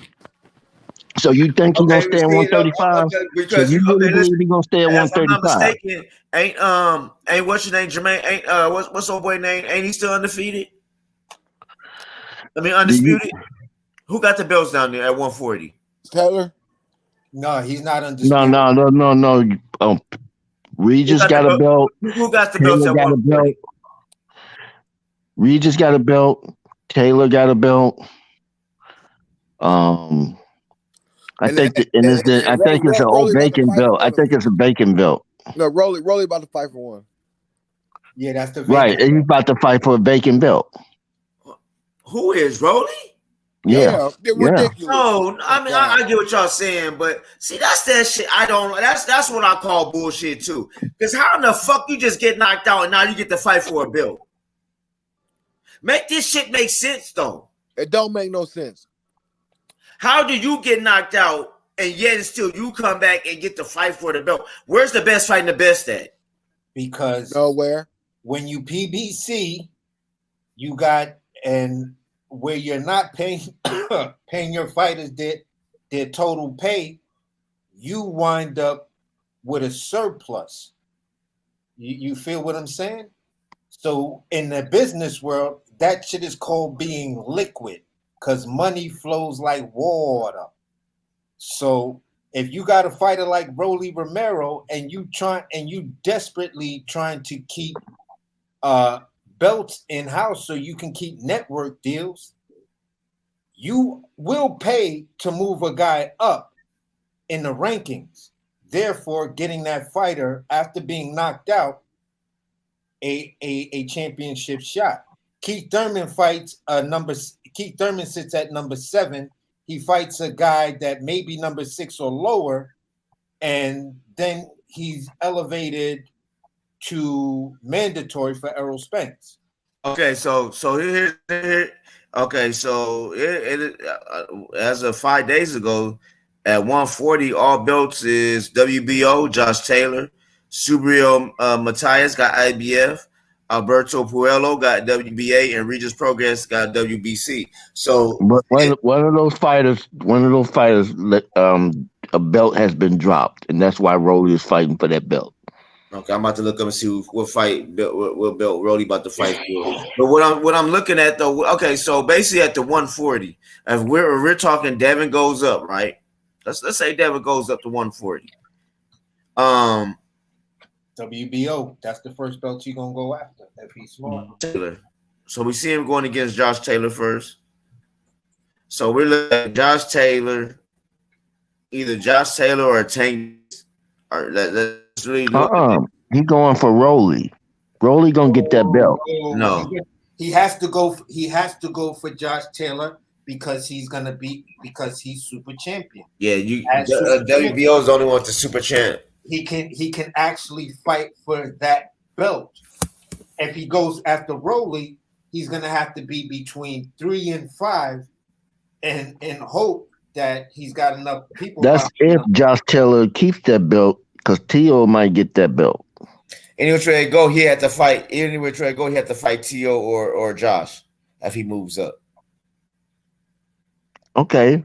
Either way, I guarantee you, if he doesn't fight Tank Davis, he already said that he wanted to fight Tank Davis or Ryan Garcia. Matter of fact, I guarantee you know what? I even bet some money that at 140, they'll make that fight with Ryan for nothing. For no type of belt. No. At 140. I guarantee you they'll make that because that's a money grab. But Mr. Warren, you and I both know that is a retarded huge backstep. It don't matter. It doesn't matter. I'll say like this, Mr. Warren, and I hear what you're saying. Right. They don't care about none of that. No, they don't care about what we care about. I'm telling you. But this is what I'm saying though. But he's going to Ryan and Devin will draw a lot of money too. It may not be like Tank, but I guarantee you it'll be enough up there where they'll be smiling. Walking to the bank. No. And I'm gonna say no because we gotta see what Ryan gonna do at 40. Ryan get in the ring with Devin. Ryan get the money right. Ryan get in the ring with Devin. I see that. I see that would be a bad chess. That'd be a bad chess move. Ryan got something to prove right now. He got to get a belt or something, or he ain't gonna have that same lackluster no more. And another thing, that'd be a bad chess move. So Ryan, that'd be a bad chess move on Ryan because Ryan versus Rolly makes the most sense out of everything. Out of anything. At 140, Ryan Rolly makes the best sense out of anything. Understand what I'm saying? No, Ryan will beat the fuck out of Rolly. Is a bigger fight than Dev Haney versus fucking if the winner of the Josh Taylor fight. Ryan versus Rolly is a bigger fight because them two is going to sell the motherfucker out there. Ryan Garcia is gonna beat the fuck out of Rolly. That's a money grab. To get his belt. It makes it's all about money, man. At the bottom of the day, boxing is second, money is what we're first. saying at 140 though, Mr. Warren. Now you seeing with Devin gonna have to, if he wants a money fight, he has to stay low, bro. He has to stay at 135 to get them last two fights to get that money fight. The only way he stay at 135 if he fighting Tank. And if Tank don't want to fight him, then what do you think going to happen if he stay at 135? You got to understand, Devin only power that he have is those belts. His bargaining chip is those belts. And if he go against Shakur, hear me out. If he go against Shakur, he loses those belts. And he doesn't have that bargaining chip, and they want to stay in the driver's seat as long as possible to get as much money as they possibly can. So if I'm going, I'd rather go. He gonna drop those belts at 140. I mean, he gonna drop those belts and go to 140. I'm telling you. Watch. Yeah, that's the smartest business move for him. Yeah, he know that. That's the smartest Because business he move. stay at Because he knows 135 and lose those belts, and then he try to go up. If he lose those belts to secure and then try to go up, the money that the possible money that he would have made if he just dropped the belts Mr. would be Warren, less. even if he fought, even if he stayed and said, "Listen, after the Loma fight, I want Tank." Tank is not going to accept that fight. I know that. That's what I said. Tank is not going. If Tank doesn't take that fight, then he's stuck. He's stuck now. But listen, at the end of the day, according to Leonard Ellaby, Shakur Stevenson and Devin Haney have not done enough to warrant a fight with Tank Davis. Okay, so we already know that he ain't fighting Tank. We gotta stop speaking for these fighters, bro. No, I'm not speaking for the fighter. I'm telling you what his mouthpieces are saying. Ellaby said that. Leonard Ellaby said this. Tank said this. Go ahead. You know Tank is not much of a talker, so you know that Ellaby gets up there and talk for him. So let's just keep it a buck. If you don't take this great mustache having ass. But in an interview, Tank said, listen, I'm not interested in legacy fights, because they asked him about the Devin Haney and Shakur fighting for legacy. He said, listen, I'm not interested in legacy fights because I'm already a legend. I made it out of the neighborhood that I came from, and I'm right. It's all about the paper.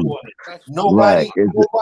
He said nobody in my hood is doing it like me. So in his mind, he's a legend. Money. I have to fight these guys for legacy because I'm already there. Right. Money rules. Money rules it. It's all about the money.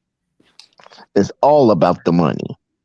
So understand what we're dealing with. And this is where I also lose respect. The guy is becoming a spectacle fighter. He fights for the spectacle show, the big show. If the show can generate big numbers and it's a big enough show, Ringling Barnum and Bailey shit, Tank Davis is gonna have his name all over that spectacle. Bro, hey, you can't. How can you mad at him about that though, bro? Like there are prospects, bro. You gotta think.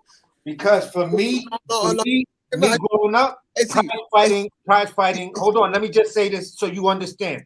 For me, growing up, prize fighting is about the belts. How many belts can I accumulate? Those two. Okay, AC. Those two things don't equate to each other though. Like you get the belts for fighting your ranking, right? But if I got a money grab with Butterbean over here, nigga, that's gonna generate twice as much as this belt is gonna generate, I'm gonna go take this fight because, bro, we all go to professions that we love. Hear me out. We go to professions that we love so we can feed our families, bro. That's what we go to a profession for. And so to be upset at a boxer because he wants to make more money for his family and feed his kids and family, bro, like that don't make no sense, bro. Like, let me I want to say one more thing. The belts don't give you no money, bro. Wow. Okay, but understand this. Okay, I'm gonna put something in perspective for you. I got you, bro. I'm a chef, right? The reason why I became a chef is to open my own restaurant. I'm very close to that right now, right? Beautiful little location. Yeah, you know I follow you, AC. Come on, man. Understand what I'm saying, right? I've already received awards from the New York Times.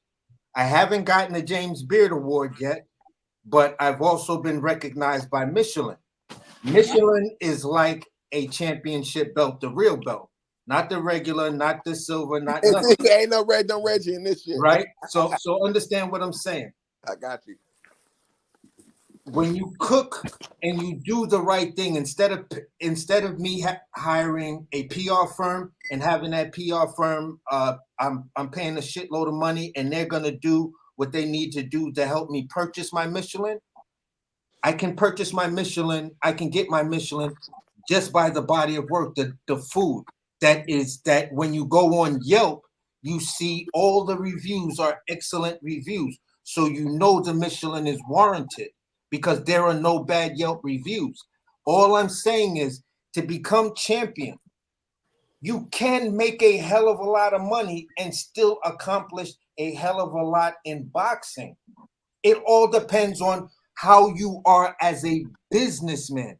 If you're only going to rely on your two fists to make all the money you think you need in life, that's not going to be enough money. Let me ask you this. Man. Out the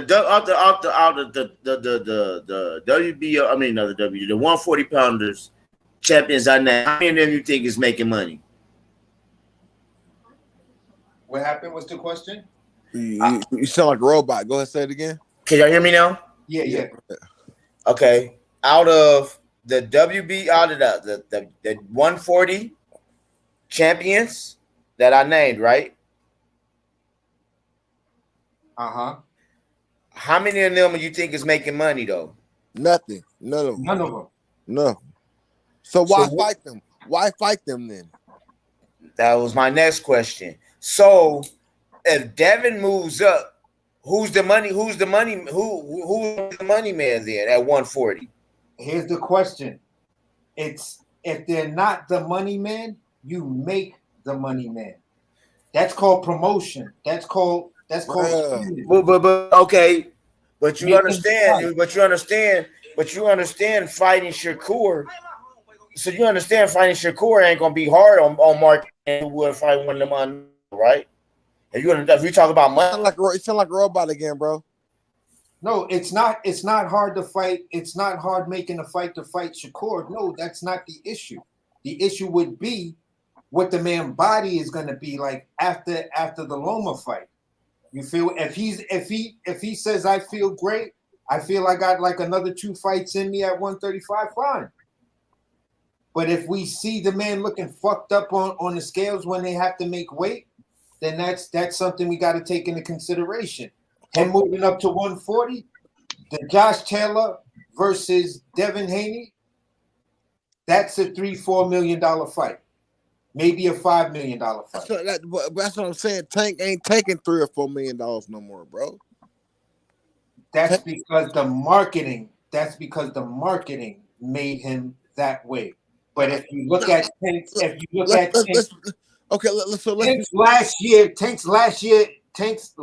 year,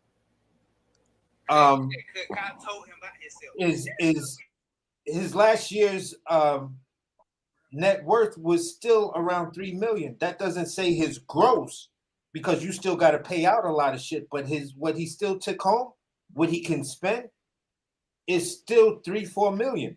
Bro, after this Garcia fight, bro, he made like at least $25 million during this fight right now, bro. Nah, they're not paying Tank Davis $25 million. They're not going to. Okay. Go to Google and look it up. That's all I'm gonna say. And here's the thing. He made at least $25 million. At least. It used to be like he's about to get paid off that back end. Yeah, he's getting paid off that back end. They made over $1 million pay-per-view fights. He's getting a nice check. That check is gonna be like $8.5 million. Still, that's more than what he's been getting. No. They're talking more like 21 million. Hold on, wait a minute. Y'all, bro, y'all ain't understand the significance of this fight. He getting like at least $20 million, bro. You're right. You're absolutely right, because if you're looking at nigga, Crawford was getting that on fucking HBO Plus, nigga. I mean Showtime Plus or whatever, ESPN Plus. I'm sorry, nigga. No. He getting generational wealth off his fights right now, bro. The fights is what, $85, right? It was $90. $90, right? No. I paid $90. Here's the thing. I paid $90. Here's the thing. They tried to say, and I can, and if my cousin, she's Hey, Well, see, we know you don't like Tank. We know that though, bro. But here's But the give thing. him his My respect, cousin bro. works at Barclay. They tried to say leading up to this fight, Tank sold out Barclay, and that's a lie. The person who has the highest gate at Barclay is not Tank Davis. Well, that ain't what Google show. You run on Google. Run on Google right now. Bro, hold on, time out. That's some hater shit, bro. Why would you say but check this out, real shit on some real shit. So we looking at 90 at a $1.2 million buy. Man, that's $9. Think Tank is getting something out of that? You $2 million out of the $100.9 million, and it really is $110 million, bro. Bro, I'm telling you, nigga, I said 20 million. I said that's a low figure. That's he gonna get like every bit. They get every bit about this fight. They get every bit of him and Ryan's getting every bit of 20-something million off of this fight. No, they're not. Stop, bro. You're on wrong. The back end, I don't know. We didn't see the contract. AC, I don't know. AC. I can't say that. I didn't see the contract. No, AC. Somebody just got paid. No, AC. I'm gonna tell you like that. Somebody just got paid. Tank Davis is not that fucking smart to negotiate money like that. AC. That's you saying that though, AC. We don't know what the hell happened behind them closed. AC, bro. I've never heard you in my life. I've been on a lot of lives with you. I've never heard you hate like this before in my life. This is not hating. I'm just being hating, honest, my nigga. Man. Like real talk. I've never seen you do that. No type of shit like this, bro. I'm not believing. Look, AC, hear me out. AC, can you hear me out, please? Fucking Ryan Garcia. I'm not gonna believe AC, can you hear me out real quick? Nah. Please. Nah. Hey, look. I don't want Tank to be the face of boxing because he's a one beater, and I don't respect that type of shit. That part of no. Hear me out. I don't respect that type of shit, bro, my guy. But the fact of the facts is that the nigga sold 100 and something million pay-per-views, and he don't get his damn money, bro. If you think he ain't gonna get $20 million off this shit, you're crazy. Okay, like, so somebody just put up freaking TV live. Please let me say this so we get a clear picture. A company like PBC and a company like Golden Boy, right? You have to understand, and Oscar De La Hoya and these guys have money behind them, right? Now, I can put out a report. It doesn't necessarily have to be true, but I can put it out based on what my publicist, give this statement to my publicist. And when my publicist is asked a question, I can fudge the numbers. Because we always have to wait. But check this out, AC. But check this out on that. I understand what you're saying, AC. It is where it goes. But just like, bro, the first report of the numbers are never ever accurate. The first report of the numbers are always overblown or under. That's what happens with the first set of numbers. So I'm gonna keep it tall with you and give you an example. Just like I said, Jake Paul versus Tommy Fury. The first numbers that came out said they did 500 pay-per-views. Then about a month or so later, maybe 6 weeks later, the real number came out and everyone made a correction that said it did 750. Now, understand what I'm saying.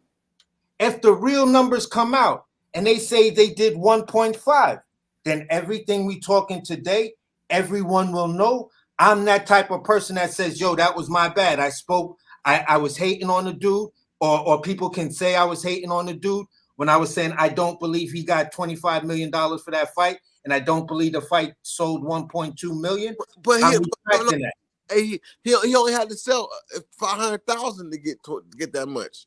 So like, what are you talking about? What I'm talking about is real numbers and talking about the individual. No, I know what I'm saying. If you got these 500,000, he would get $20 million. These grand pay-per-view numbers prior to that, if you had these grand pay-per-view numbers prior to that, you were selling out your arenas and you were breaking pay-per-view records and shit like that before this fight, and this is another one on top of it because now it's supposed to be showing your numbers are steady rising. But meanwhile, when we look at the numbers, we don't see that. But that's start somewhere, dog. But at the end of the day, if we look at the numbers and they're telling us one thing, there's no fucking way I'm going to stand here today, this hour right now, and believe the bullshit that's out there right now. Bro, what I'm saying is, why don't you want to, like, why? Because I'm just not that gullible. No. I'm gonna finish my question, bro. Like, why don't you want them to have that success, bro? It's not a matter of what I want. What I want a person brings to the have hater out you, bro? That's the wrong fucking irrelevant ass question to ask me. I don't give a fuck if you're successful or not. I don't give a fuck if you're paid off for boxing or not. Talking shit about it, so you do care then. It's my entertainment. But I'm not gonna sit here and act like I have something invested in a dude that I don't know. I don't give a fuck about you, Duke. I don't give a fuck if you make a penny. I don't give nothing. I don't give two shits about none of that. I'm just not gonna believe the hype around it. Until it's true, until I'm proven wrong. It's not about what you're trying to tell me it's about. Because I don't give a fuck. AC, come on, my guy. If you can't respect the fact that they crossed over into casuals and just normal fans, it bro. was casuals and normal fans to begin with. There was no crossover. What the fuck are you talking about? What the AC? fuck? AC. Well, I mean, like, come on, calm down, bro. I mean, I mean, what question did I just miss? He tripping. I don't know what the fuck he's so mad about. I'm not mad, Duke. This is what I told you, bro. This is Brooklyn. I mean, that's passion. I get it. I just. But you said that wasn't no cross promotion with who? No, he said it was a crossover between casuals and normal boxing fans, and I said that's who it was marketed for. There was none. That's who it was marketed to. It wasn't marketed to the hardcore fans. Because none of the hardcore fans want that bullshit. They market every fight to get to casual fans, bro. They don't get them. So Stephen Fulton versus Inoue is a fight marketed to all fans. Yes, nigga. What are you talking about? They trying to get everybody, bro. They fight, bro. That shit, bro. It's marketed to everybody. Man. You know what? AC just made a point. That is for hardcore fans. Bro, that's not for casuals. The reason why it's going over to Japan is because that's where the money is at, and they know that boxer, and that's their boxer. So Japan is going to be the ones that end up buying that fight. You get the hardcore fans from the United States to buy and try to get to that fight, but it ain't no casuals doing it like that, man. All the hardcore fans know that when they hear a good fight, the first thing they say, I hope that shit is in Dubai. Bro, I'm not saying you're not correct in what you're saying, but what I'm saying is that Tank and Ryan was marketed to the casuals, man. They didn't care about if we buy it, that's fine. Hear me out. If we buy it, that's fine. But it was all targeted for casuals and social media fans alike. On the panel, bro. Come on, bro. So every fight is marketed to try to get casual fans, bro. Yes, I get that. But I get your point, and I agree with your point. But in essence, the fight that got made, the two fighters that are on the card, Stephen Fulton versus Inoue, that is a hardcore fan fight. Devin Haney versus Lomachenko is a hardcore fan fight. Okay. If there's no fights in boxing don't make the most money. Yeah, you're right. You're correct. You're correct on that. But if there's only 300,000 hardcore fans between Japan and America, then how is Stephen Fulton getting $4 million? The number like a motherfucker. You said 300. Come on, bro. You got to think of this. In boxing, in Japan, they have animes based on boxing. So boxing is everything in Japan, just like every other fucking hardcore, just like every other combat sport. Bruh, boxing is up there. Yeah, he's not lying about that. Boxing is big over in Japan. Okay. Very big. Very big. I really don't know too much about Japan, so I'm not. I've been there, bro. I'm telling you. I'm not going to dispute you. In America, I've been there. I've been there twice. America boxing is not on the for the casual. It's not high on their list. God damn. Hey, Brett. So I'm not going to dispute you. I know in America, there's about 250,000 hardcore fans that's going to buy that fight. So whatever else Japan got, I'm not sure what they got, and I hope it's good for both of them. What I'm saying is like I hope both them brothers get money, bro. Like that's it. I hope they get money, man. They in there risking their lives for our pleasure. And I hope get it. Brothers get their money, bro. Hold on. It's not my pleasure when you're not giving me the fight I want to see. But check this out. Check this out, AC. It's more than just you. Yeah. So at the end of the day, you're not risking your life for me because I didn't buy it. I didn't support it. But then you got the other fans that did though. Well, talk to them, not me. I removed myself from there. So you don't want to see Inoue and Fulton? Huh? You don't want to see Inoue and Fulton? Hell yeah. Okay, that's what I'm talking about right now. That's what I'm talking about right now. That's a real motherfucking fight, nigga. What the fuck you talking about, boy? That's a real fight right there. Okay, dude, that's what I'm talking about then. Yeah. So go ahead.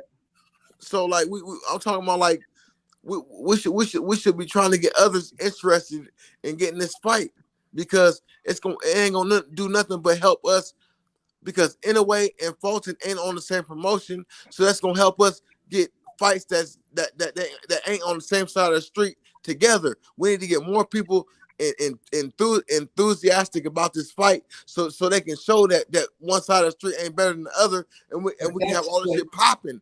But a fight like Inoue and Fulton is the perfect fight to do it.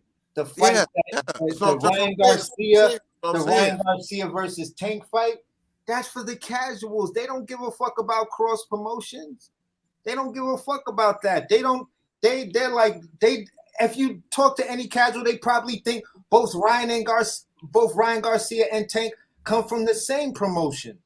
They didn't understand that was two different promotional companies. But again, cross promotion. And two different networks. They didn't care about it being on two different networks. They don't even know they don't even know. They don't know exactly. That. So all of that don't matter, bro. The fight to make it relevant is the Stephen Fulton Inoue fight. Okay, that's where we gotta push that shit then. Let's push that shit then. Yes, sir. Let's talk about a real fight instead of the spectacle. Okay, with all that being said, y'all, it's about to be 2:00 on the East Coast. It's about to be 1:00 here. Hey, so I'm gonna let y'all do Haynes. I'm gonna let you be the first one to give us your final thoughts, my guy. Man, I praise God that you allowed us to lay hands on us as the apostles. I thank you, Lord, that the apostles gave us the ability to get on their panel. Yes, sir.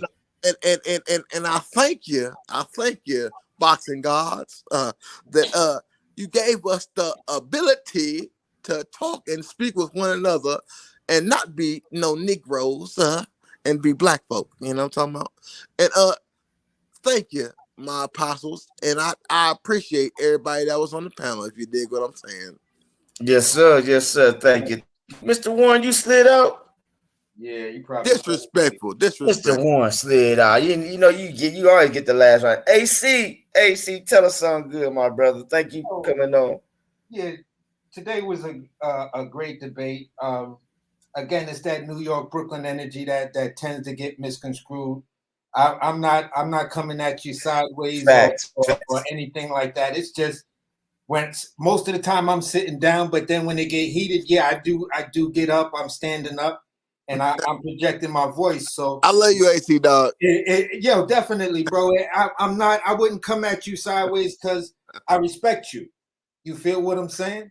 So I respect your opinion and shit like that.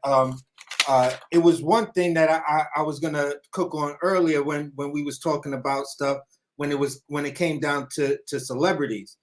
Like I approach celebrities and I approach them like you, just like me. You got fans, I got fans, bro. I got fans because I cook. You know what I'm saying? I got groupies and all of that, just like you do. So I really don't give a fuck, and that's where these celebs is like, damn, I like fucking with Duke right here because he don't give a fuck. He treat me like I'm a regular nigga, curse me out in the whole 9 yards, tell me I'm wilding the fuck out. So they appreciate that when you come at them like that. And I feel if I'm rocking with you, I feel we have that decorum that we could get chippy, but still stay respectful. You feel what I'm saying? And what I mean by chippy is, we could talk a little shit, be like, get the fuck out of here, you wilding the fuck out, what the fuck's you talking about? But it's nothing that never negative. It's no negative feelings behind it or whatever. Cam, Mr. Gooch, y'all always putting it down and giving us the freedom to actually, go at each other. You feel what I'm saying? So the people watching can go out and grab their popcorn and be like, oh, these two dudes is going at it right now. You feel what I'm saying? And that's what make the lives live. You feel what I'm saying? It wouldn't be live if there's no heavy debate or heavy competition or hold on. You can't be serious. Oh man, you feel what I'm saying? So at the end of the day, hopefully moving forward, if I get that passionate about a topic again, nobody on the panel is going to think that I'm being something that I'm not. I'm just being passionate. I love chopping it up with you guys. I just don't see myself coming across to y'all as being disrespectful. I get it now. I get it. All right. You sound like you just fell in a gallon of water. trying to rehydrate after this joint. So at the end of the day, fellas, that was my cook. It was a great session. We really got deep and we really really cooked on a lot of shit with this with Tank and Dev and everybody. I can't hear you. I apologize if I made anything seem what it was, brother. Nah, bro, you gravy, man. You gravy. It's we all got to know each other. You feel what I'm saying? We all got to know each other, and sometimes a person may say something, and because we got the little avatars, we can't see each other face. The mannerism or the intent may be taken wrong. It's like typing sometimes. So at the end of the day, it's all love, bro. It's all love. I really, bro. Yes, sir. Well, man, I thank you guys, man. I real life do. Man. I thank y'all for rocking with us, man. I had a new Breaking TV Live. One love to you, man. You hit some great points, and thank you, man. I'll drop the link. We'll see if you can come through, man. Next time I come on, man, come on through, man. Subscribe, hit the like buttons, man. Everybody, man. Cam, I knew it. Cam, one more time, like Candyman. Cam, I knew what he did. I'm gonna talk shit to him in the morning. We got a show tomorrow, man. One love to Cam Edwards. He been on the move all day, and so I knew he's gonna pass out on me. I knew it, but with that being said, man, thank y'all for coming through, man. Thank y'all for rocking with It's By You, Cam, Sugar J, man. One love, AC Hayes, Hayes Legacy. B Mac was in the chat. Bruce Gas was in the chat. Monitor King Boxing was in the chat. Thank everybody that was in the chat. Al Moolah came through for a minute, woke the baby up. Who else? Bill Bootcamp was at work, so he didn't get to slide through. Mr. Golden came through to talk shit. Mr. Warren came through and talk some shit. So, man, tonight was a great night. You did. We didn't have no queens, but I know they was watching. I know they in my playback game. So, shout out to the queens. Shout out to Feliciana Fights, Lisa Bells, Miss Kanisha, Miss Kanisha. Yes, ma'am. Yes, ma'am. All the queens. Shout out to y'all. With that being said, I was gonna do Booty Swing, but I'm playing my song tonight. We do Booty Swing next week. We end it with Booty Swing next week. It's Boxing to You. Yes, sir. Yes, sir. Me and Kim did that, man. One thing, man. One love to my guy Kim, man. We did that, man. And then how it is, I did the hook. Cam did the verse and shit. We got the visuals for Sugar J, man. And here it is one more again, so y'all can see for the playback game. It's Boxing to You. It's Boxing to You. Mr. Goose to you. And I'm with my guys, Sugar J the Wise, Kim the Baptist. Yes, we are the muscles of the youth boxing community. We're bringing It's Boxing to You. It's the apostles and we come to lay of hands. Half step, weave the jab, uppercut, pick up your mans. It's Pastor Gucci Cam, Sugar J the Wise Man. We bring them to the light. Haters understand. Northside is why I stand. Last year, that's the land. We cancels out the jab from a southpaw stance. We be competition, knock it out with either hand. And we drop the link, so come and kick it with your fam. And we drop the seat, so keep your sources on hand. If you can't confirm that this facts, you spread propaganda. Make sure you hit the like when you subscribe to the channel. One love to the playback gang and the panel. It's Boxing to You. It's Boxing to You. It's Boxing to You. It's Boxing to You. It's Boxing to You. Represent the 402. Being Team Crawford, that's what we do. It's Boxing to You. It's Boxing to You. It's Boxing to You. It's Boxing to You. What it do? Represent the 402. Team Crawford, BNB, yeah, that's what we do. Y'all know who it is. It's the Goose to You. It's the Goose to You. They said we weren't gonna do it, Cam. They said we weren't gonna last in this bitch, but we here. The apostles of the YouTube boxing community. We lay hands on their ass. Y'all see what it is. We got young Sugar J, the switch hitter from B&B, coming out 2023. One love. Y'all know what it is, huh? But y'all gonna see what it is. Mr. Kushiyu, Cam the Baptist, Sugar J the Wise One, we are the apostles. The YouTube boxing community.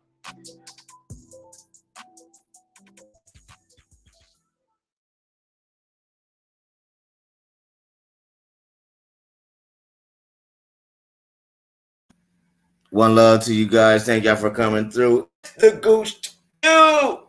Mr. Goose to You. And my God, Cam the Baptist. Cam. Damn. Well, we out. Good night, y'all. Y'all have a good night. Bless one. See y'all tomorrow. No, Friday. See you Friday. Peace.